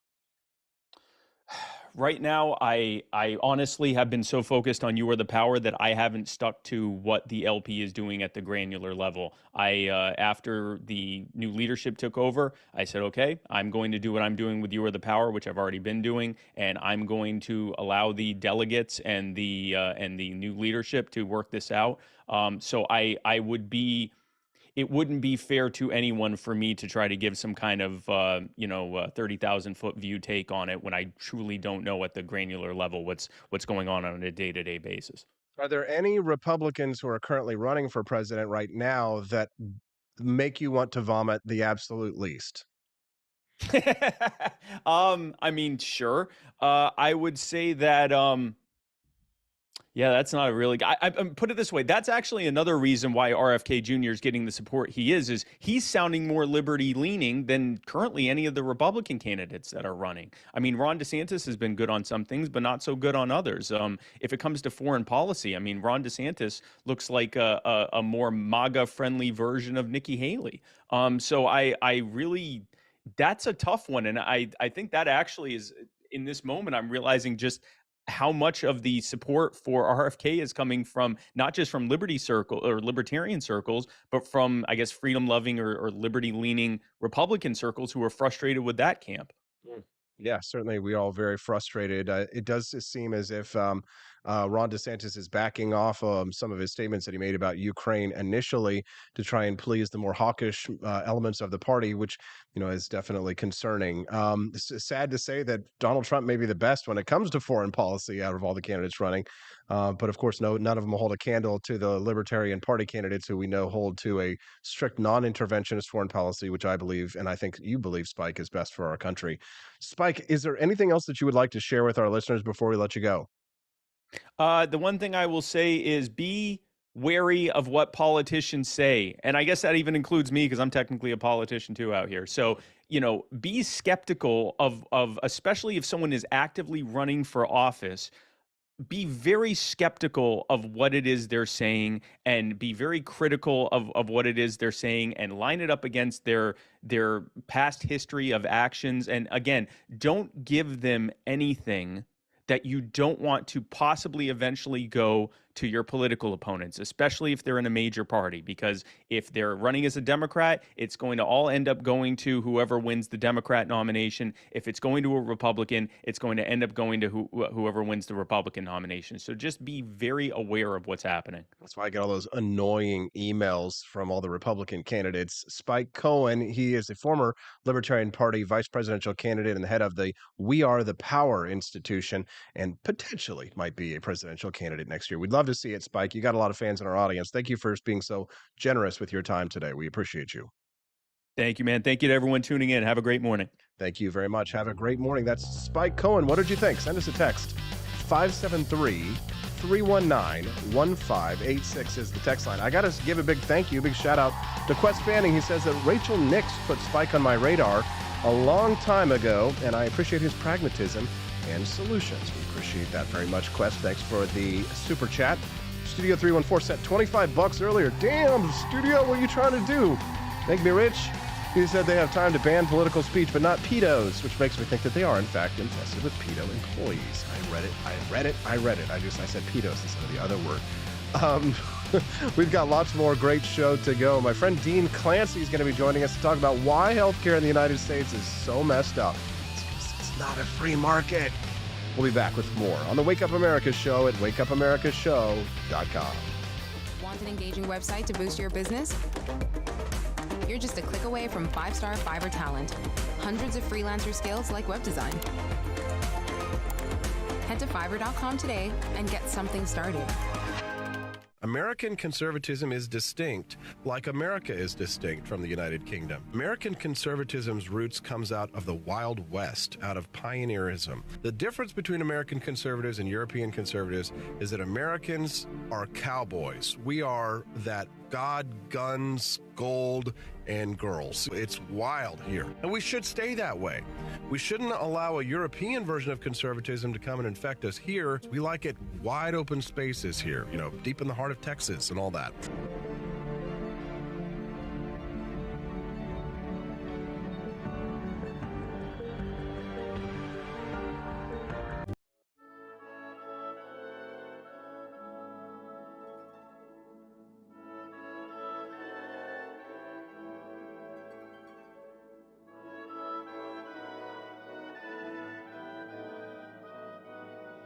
Hey there, it's your favorite Vice President Joe Biden. I wanted to talk to you today about the Wake Up America show, the best source for all your political news and commentary. But before I get started, let me just make sure I have all my notes in order. Okay, where was I? All right, the Wake Up America show. It's a great way to stay informed and make your voice heard. Boy, what was I saying again? Oh, right. The Wake Up America show. It's important that we all stay engaged and knowledgeable about what's going on in our country and, the thing. But hold on, where was I going with all this? Oh, yeah. The Wake Up America show. It's a fantastic resource. And if you really want to make a difference, man, you can sign up to be a monthly donor at wakeupAmericaShow.com/support. Now, where was I? Oh, that's right, the Wake Up America show. So if you want to stay woke and support a great cause, head on over to wakeupAmericaShow.com/support and sign up to be a monthly donor today. And if you're feeling generous, you can even give a donation in my name. Thanks for listening, and keep on keeping on, America. Come on, man.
George. Thank you for watching the Wake Up America show with my dad. Today, I'd like to share with you 3 reasons why you should visit Dad's online store at apforlibertyshop.com. Number 1, you can get exclusive freedom-loving merch designed by AP himself or me mum, Steffi. Liberty Laura has made some designs as well, and blimey, they are great. Number 2, most of these products are so wicked that they aren't even allowed to be advertised on Facebook or Instagram. Modern machine guns and a proper keychain. Plus, our Grover Cleveland t-shirt is so spicy apparently that leftists on Facebook specifically banned it from appearing on the website. Number 3, you're supporting liberty lovers just like you. Spend your money where you earn it, and you help me pups build a community that supports what you believe. Bloody hell, this commercial is running too long. Gotta run. Bye now. Don't forget to visit apforlibertyshop.com. That's apforlibertyshop.com.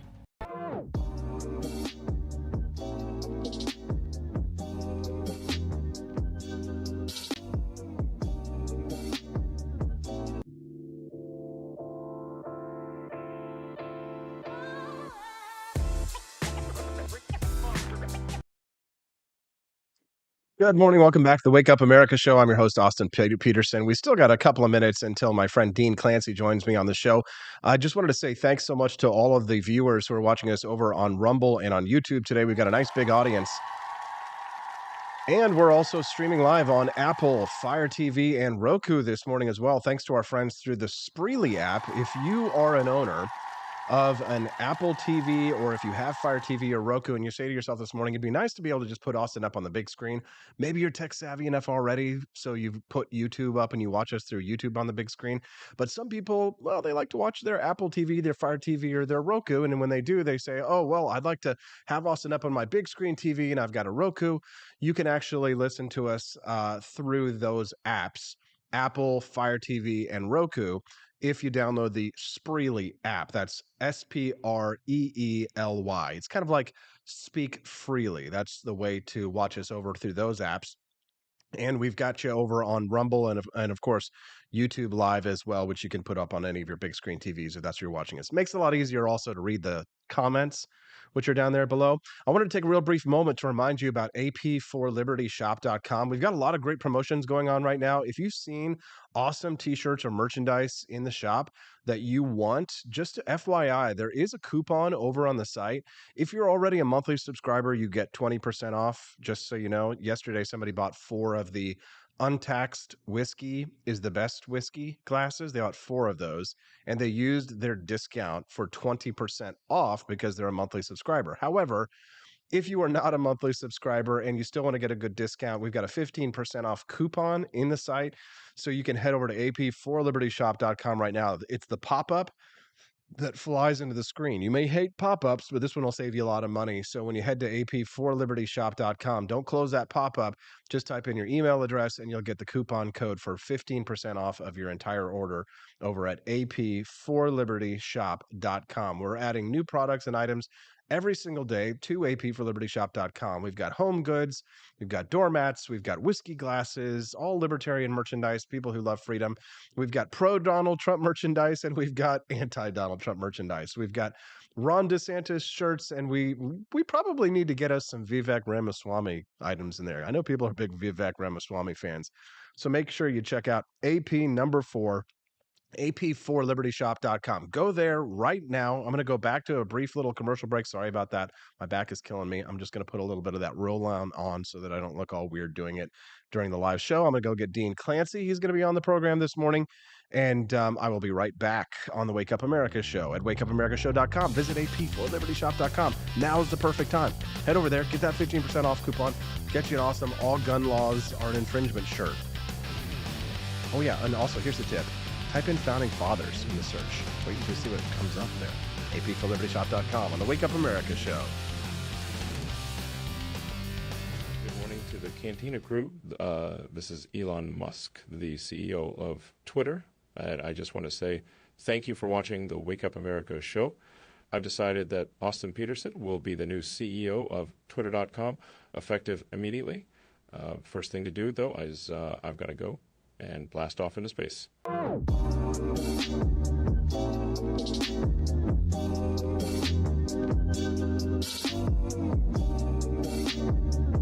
If there wasn't going to be somebody who was a fiery champion of liberty, somebody who would get out there and who would be aggressive, and if they wouldn't do it with more fire or passion than I had, then I would go and I would fight this battle for us. I've fought for the principles that we all share. Parties tend to be secondary to me. We're here because we believe in the principles of liberty. I am not a perfect messenger, but I think I'm a damn good one. This is a replica of our first president's flintlock pistol. You have my full support, my respect, and my gun.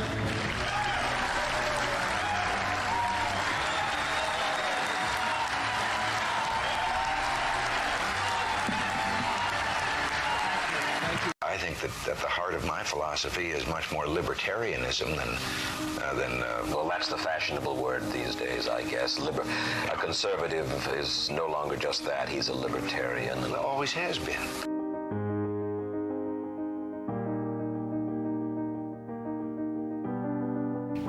Yet any time you and I question the schemes of the do-gooders, we're denounced as being against their humanitarian goals. They say we're always against things, we're never for anything.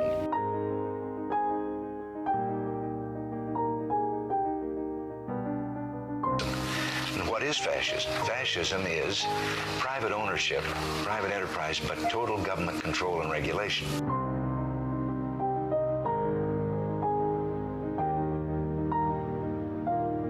Well, the trouble with our liberal friends is not that they're ignorant.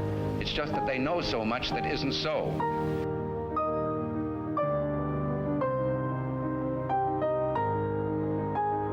If we lose freedom here, there's no place to escape to. This is the last stand on earth.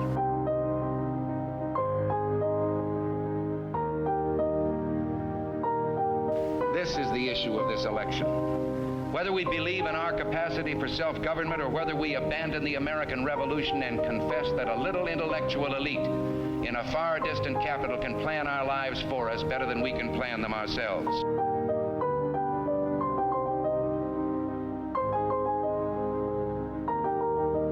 The conservative, so-called, is the one that says less government, get off my back, get out of my pocket, and let me have more control of my own destiny.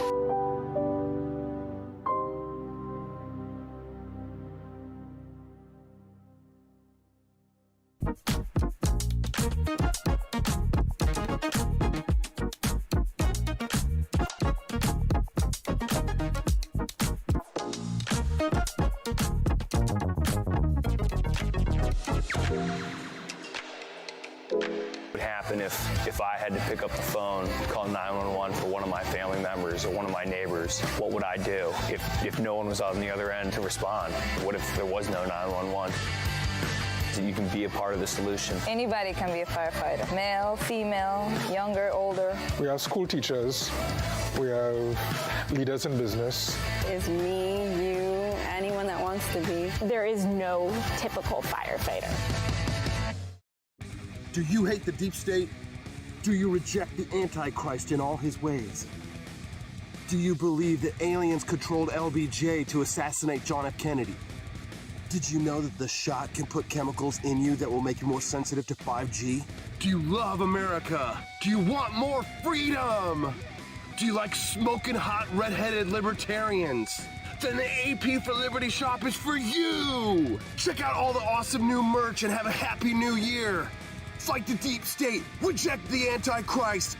Visit AP for Liberty shop and get your patriotic merchandise now, or the deep state wins!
Find the man of your dreams. Here we go.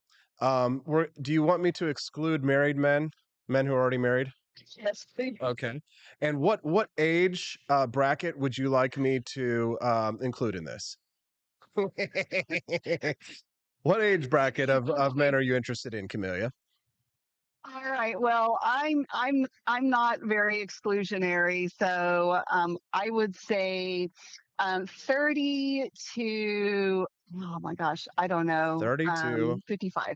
30 to 55. 55. Okay, so there we go. We've got your brackets. Age. Now, race, any color or white, black, or Asian? Yeah, I don't care. Any. Okay. Minimum height.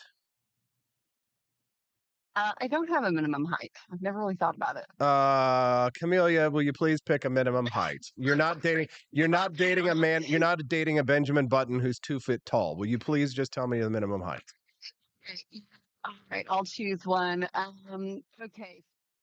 Good morning, Rise and Freedom. I'm Austin Peterson. You're watching and listening to the Wake Up America Show at wakeupAmericaShow.com. Thanks so much for tuning in. Make sure you smash that like button and click subscribe on whichever network you're watching us on today. We're on maybe 20 different stations. We're so glad to have you all here today. Subscribe so you can get more from us. The Wake Up America Show is every Monday through Friday from 7 a.m. to 9 a.m. Central Time.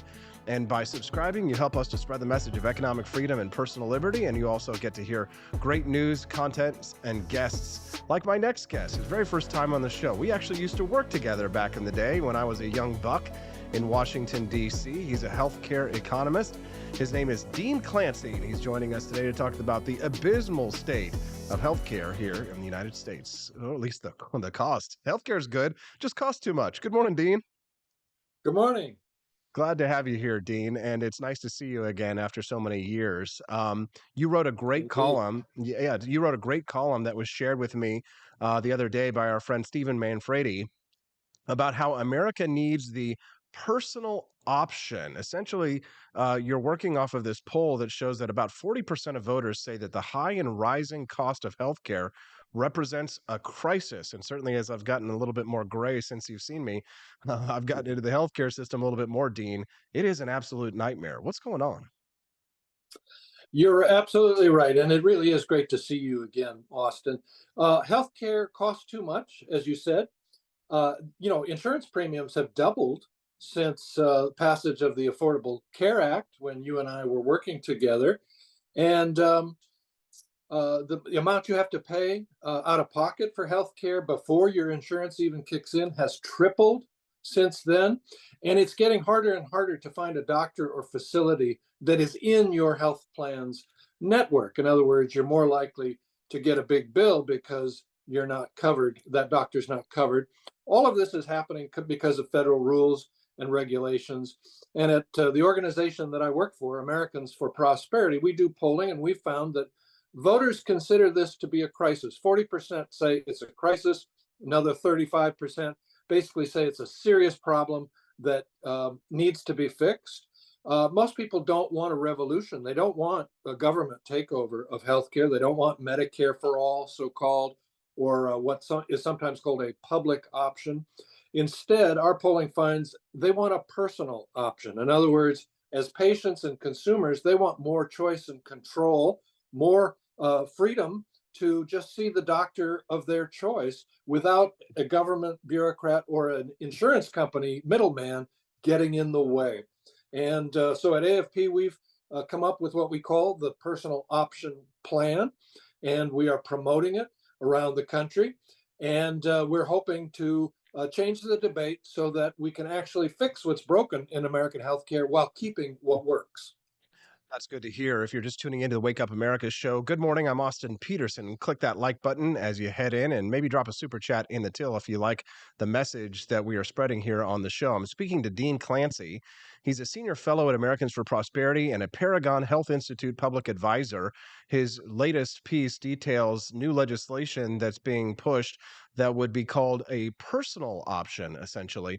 Dean, would you mind talking to us a little bit about this bill that you're trying to raise awareness about, the Healthcare Fairness for All Act? Who is it by, and what are some of the most significant things that it would accomplish?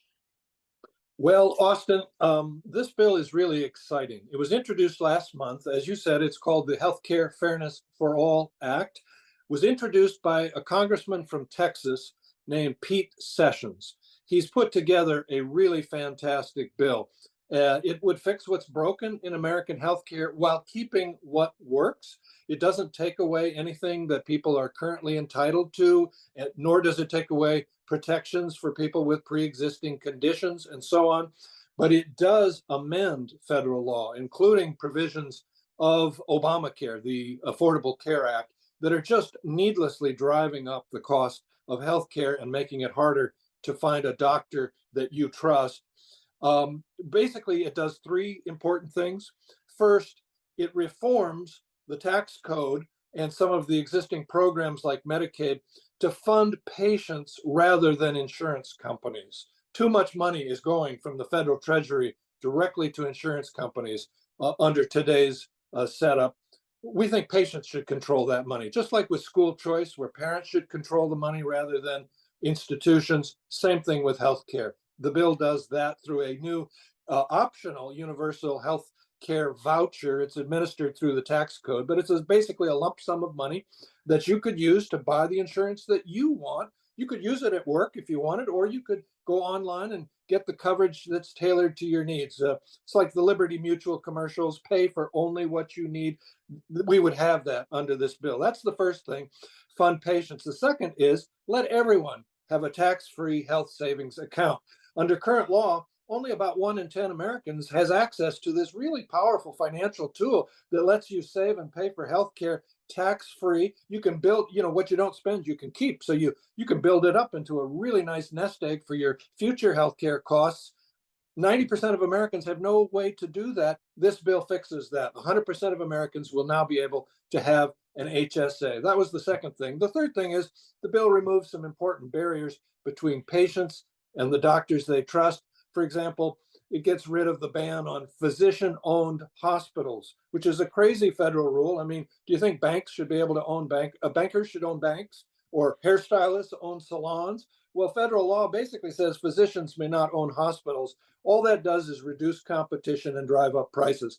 So those are the three things: fund patients, everybody gets an HSA, and remove barriers between patients and the medical professionals they trust. That's the Healthcare Fairness for All Act.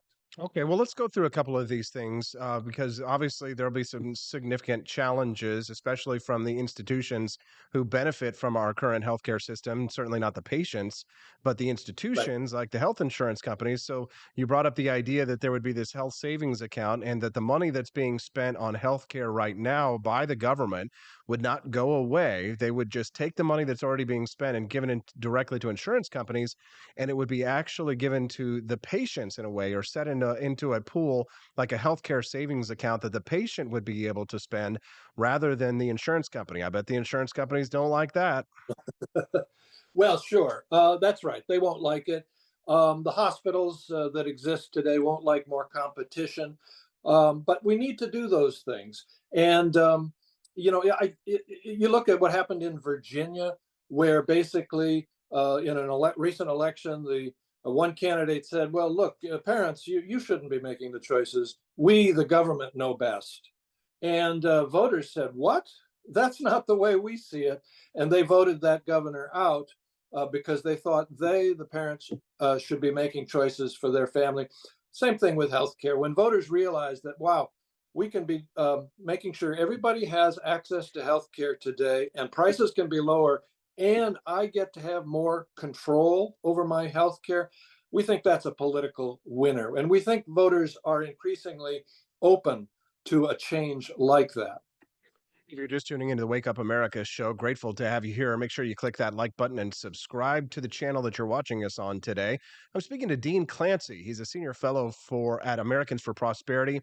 He's also a Paragon Health Institute public advisor, a specialist in U.S. healthcare, tax, budget, and entitlement policy with nearly 3 decades of high-level experience in Congress. It's not all just talking about dating and about the facile surface level things. Sometimes we like to go big brain on this show, and that's why we bring on gentlemen like Dean Clancy to help us to understand how we can reform our healthcare system to better serve the needs of patients. Let's get a little bit more into the nitty-gritty before we go here, Dean, on the last point here of the Healthcare Fairness for All Act. You've listed here in your column, it removes needless barriers between patients and the medical professionals they trust. Can you expand on that a little bit and what some of those barriers might be that could be removed? Absolutely. For example, there is something called direct primary care or direct patient care. It's a model of the subscription based. It's a way of getting healthcare without having an insurance company middleman meddling. And what you do is you pay a monthly fee, and it's a low fee. There's no extra or hidden charges, and you get 24/7 access to your favorite doctors. Austin, do you have your physician's personal cell phone number? Most people don't Yeah. because they're relying on some kind of insurance. Well, DPC patients, the ones who use this subscription-based model, they typically do because the doctor is working for them and he wants to keep them happy as customers. It's a great option. It's not a substitute for insurance, but it's a great supplement. And we want to remove barriers so everybody has this direct care, cash pay model as an option. That's one example. I'll give you one more. Right now, Medicare is paying hospital-based doctors 2 or 3 times as much as independent community doctors for the exact same item or service. It makes no sense, and it's actually incentivizing the hospitals to buy up all the local physicians groups because then they can relabel them as hospital employees and double or triple what they're charging the government. If you get rid of that, not only do you save a lot of taxpayer money, you also save money for patients because they have to pay a share of every expense under that program. So these are just a couple, and there are many others. Certificate of need laws in the states that just basically keep new hospitals and new MRI machines from being set up. There's a lot that government does that just needlessly protects special interests and drive up costs. This bill, the Healthcare Fairness for All Act, would address much of that. Yeah, for sure, man. Those certificate of need bills, those ones are actually coming up in the presidential primary. I'm hearing more candidates having to take positions on that, which I really appreciate. Very briefly, a little side note, just want to give a big shout out to our friend from watching us from Uganda this morning. Muesege Joram is tuning in today, watching from Uganda. Thank you very much for joining us on the show. We've got a really big audience here. Must be my next guest who is so compelling. His name is Dean Clancy from Americans for Prosperity, and he's talking to us today about a new bill in the Congress called the Healthcare Fairness for All Act by Representative Pete Sessions. And I am supporting this legislation. I'd love to see it get passed, even if we do have a Democratic president. We never know what might happen in the future, in the next upcoming year, the presidential elections. And if we can set a precedent for passing legislation like this, then we can get all of the Republicans on the record where they stand on this issue. So make sure you call your elected representative and ask them to support the Healthcare Fairness for All Act. Dean, is there anything else that you'd like to share with our listeners, even the ones that are listening in from Uganda this morning? Yes, I would just add that this legislation has a bill number that might be helpful when you talk to your members of Congress. It's HR 3129, HR 3129. And urge them to support this bill. Also, you might learn more at a website that we at Americans for Prosperity have set up on this issue. It's called personaloption.com. Personaloption.com. Visit personaloption.com. I'm sure my friends and moderators who are watching right now are going to drop that URL over in the comment section of our show so that people can click on that and find out more about that bill and call your congressman and support that legislation. Dean Clancy, it's good to see you, Dean. It's been a while, but we're grateful to have you. Thank you for being so generous with your time this morning. And honestly, we're just really glad to see that you're still out there fighting for freedom. So thank you for your time this morning. Likewise, and thank you. Thank you very much. That's Dean Clancy. You can find out more about him by following him on Twitter at Dean Clancy, not Tom Clancy. I know what you're thinking. It's a different guy, Dean Clancy. All right. Well, we didn't even get to talk about the thing that I titled the show for. There's probably some people who are mad at me because they tuned into the Wake Up America show thinking we were going to talk about Tucker Carlson because I thought we would have time to, but I had 4 guests on the show today, so please don't beat me up. Weren't the guests amazing? I thought they were great. Spike Cohen, Dean Clancy, Camelia Peterson, John Burke, and I'm going to be on John Burke's show again a little bit later today. But let's talk about it. Tucker Carlson apparently, Fox News apparently notified Tucker Carlson's lawyers that the former primetime anchor violated his contract with the network when he launched his own Twitter show on Tuesday. This is according to a letter that was obtained by Axios, where I found this story.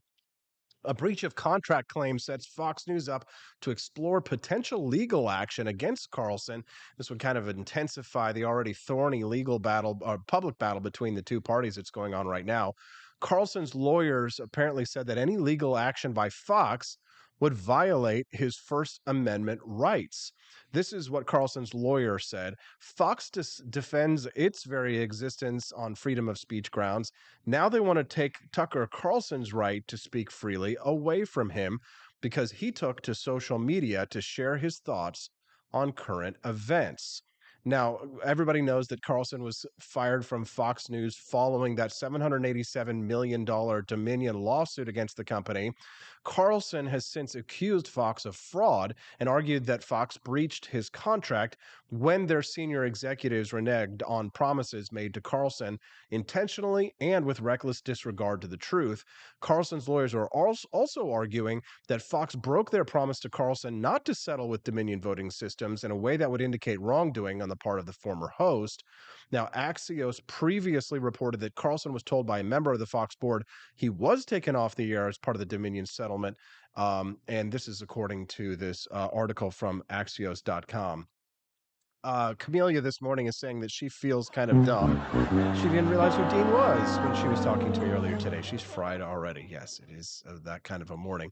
But what do you think about the Tucker Carlson lawsuit? Do you think he'll get away with it on free speech grounds? I mean, it's hard to say because if Tucker Carlson breached his contract, but Fox did not, then it's not a First Amendment issue, right? But if Fox News actually did breach their contract with Tucker Carlson, then it's possible he'll be let out of it. But this is going to be a big legal battle. I mean, and you got to know, Fox is super jealous of the numbers of the millions of people who were watching because I think if I'm wrong, please correct me on this.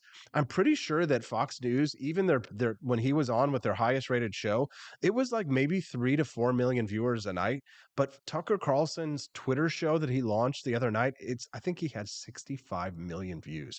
It was some insane number. I mean, it's by an order of magnitude larger than the number of viewers of Fox News. To me, I think the big story really is that this seems to be the death knell of the mainstream media. The Wake Up America show. All right, so how are things going? They're going awesome. The Wake Up America show is kicking ass and taking names. We continue to add new social networks. We continue to add new guests to our roster.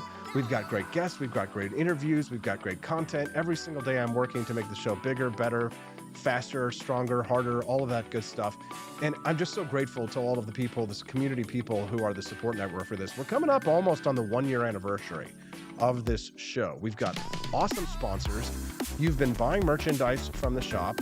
You've been dropping super chats in the tip jar to help support the show because you know what? It's like when I talked to Elijah Schaefer the other day, it's scary doing this by yourself. When you're not a part of a network, you're not part of a mainstream media network, you're not having millions of dollars shoved in your face all the time, it's tough. It's tough. Nobody's helping you, right?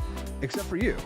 You, Lear Capital, John Burke, Shell Shock CBD, your monthly subscriptions, your purchases from AP for Liberty Shop, they help keep this show alive. And what you're doing is you're voting with your dollars and your time, your views, right? When you click like, you're saying to yourself, you know what? I'm supporting alternative media. And one day, we're not even going to be considered the alternative media. This is just going to be the media, the Wake Up America show. I mean, you could be watching Good Morning America or some other kind of boomer stuff like that. I don't know. I know some people like Wake Up, Good Morning America, but Wake Up America show better, much better, right? You get some big brain stuff here. I just have to say thanks very much for all of our friends over there in the live stream chat who help support the show with your views, with your likes, with your AP for Liberty Shop purchases, your monthly subscriptions, and of course our friends at Lear Capital at learaustin.com and shellshockcbd.com. Thank you to Studio 314 for being so generous today, brother. You dropped a big tip in the tip jar, and honestly, I'm super grateful for it. When I see things like that, it makes me think, okay, I feel like a sense of relief wash over me because I know that I will be able to continue the show. As long as things like that are happening, as long as we're making sales at the shop, as long as we have sponsors and monthly subscriptions, people like yourself are making donations.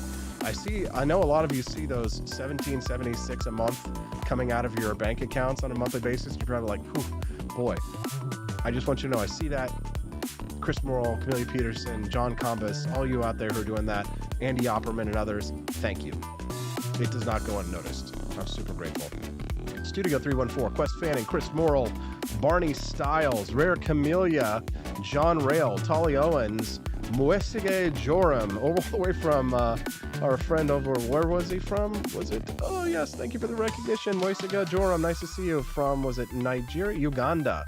Good to see you from Uganda. John Knox as well. Dash joining us today, enjoys the show. Corey C. Hikaru K. Arigatou gozaimasu. Over on YouTube, we appreciate you all. And of course, our Rumblers as well. Our friend Nelson65, Matt 21632, Steffi P for Liberty, my lovely wife, Lori Boston, and all of our friends over on Rumble watching us right now. All 50 of you. Before you go, Rumblers, click that like button and subscribe to the AP for Liberty channel if you're watching us over on Apple, Fire TV, or Roku. Grateful to have you too. We'll see you tomorrow on the Wake Up America show at wakeupAmericaShow.com.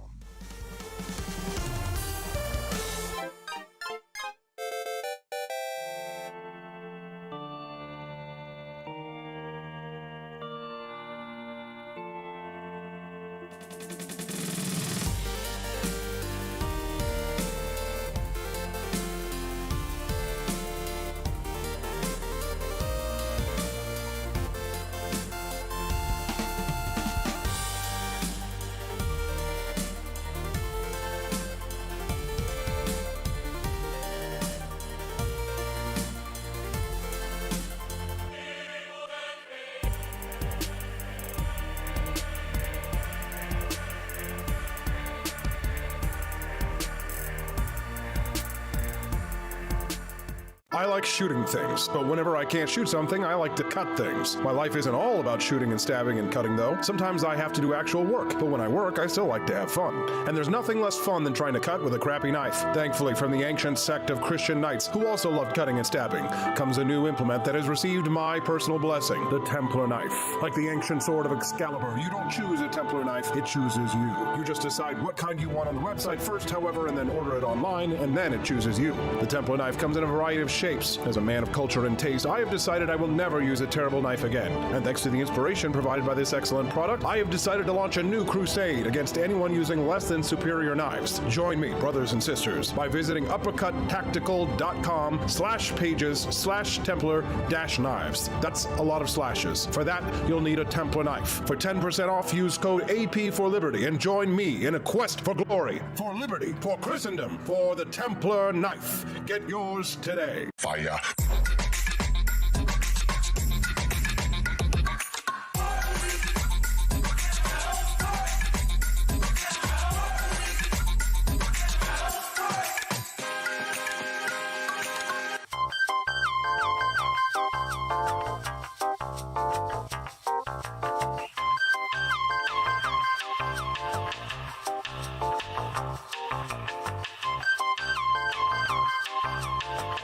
Hello, this is Barack Obama, and let me tell you why Austin Peterson stinks, and you should never pay attention to anything that he has to say. First of all, he's a libertarian, and we all know libertarians are idiots. They don't realize how important government is to everything that we do. I recently became aware that Austin has opened up a libertarian shop at apeforlibertyshop.com. Now, I'm asking you as a personal favor to me that you never ever visit apeforlibertyshop.com. With all of the great Liberty merchandise there, the last thing that we need to do is to get people spreading this message around the country, because then they might start thinking that they don't need government. And that's the last thing that good Democrats like us want. So if you love democracy, like me, and hate freedom, then don't visit AP for Liberty Shop. Like I said, whatever you do, do not visit aporlibertyshop.com. I'm Barack Obama, and I approve this message.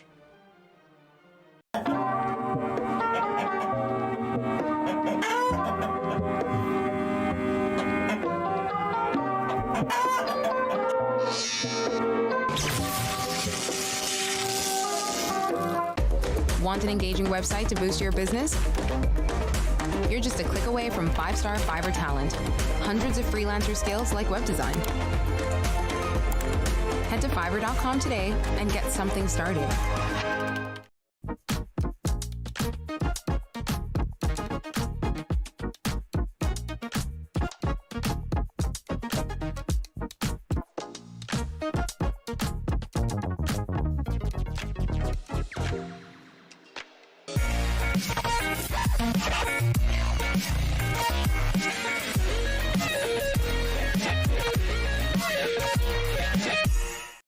When I was in foster care, I never knew when I would have to move, so I always had my suitcase ready to go. Then one day, I was adopted. My new parents opened their hearts and home to me. My parents cook my favorite breakfast for me every morning. My parents take me on trips I never thought I would go on. They gave me a home and an even better reason to use that suitcase. My parents aren't perfect, but they're perfect for me.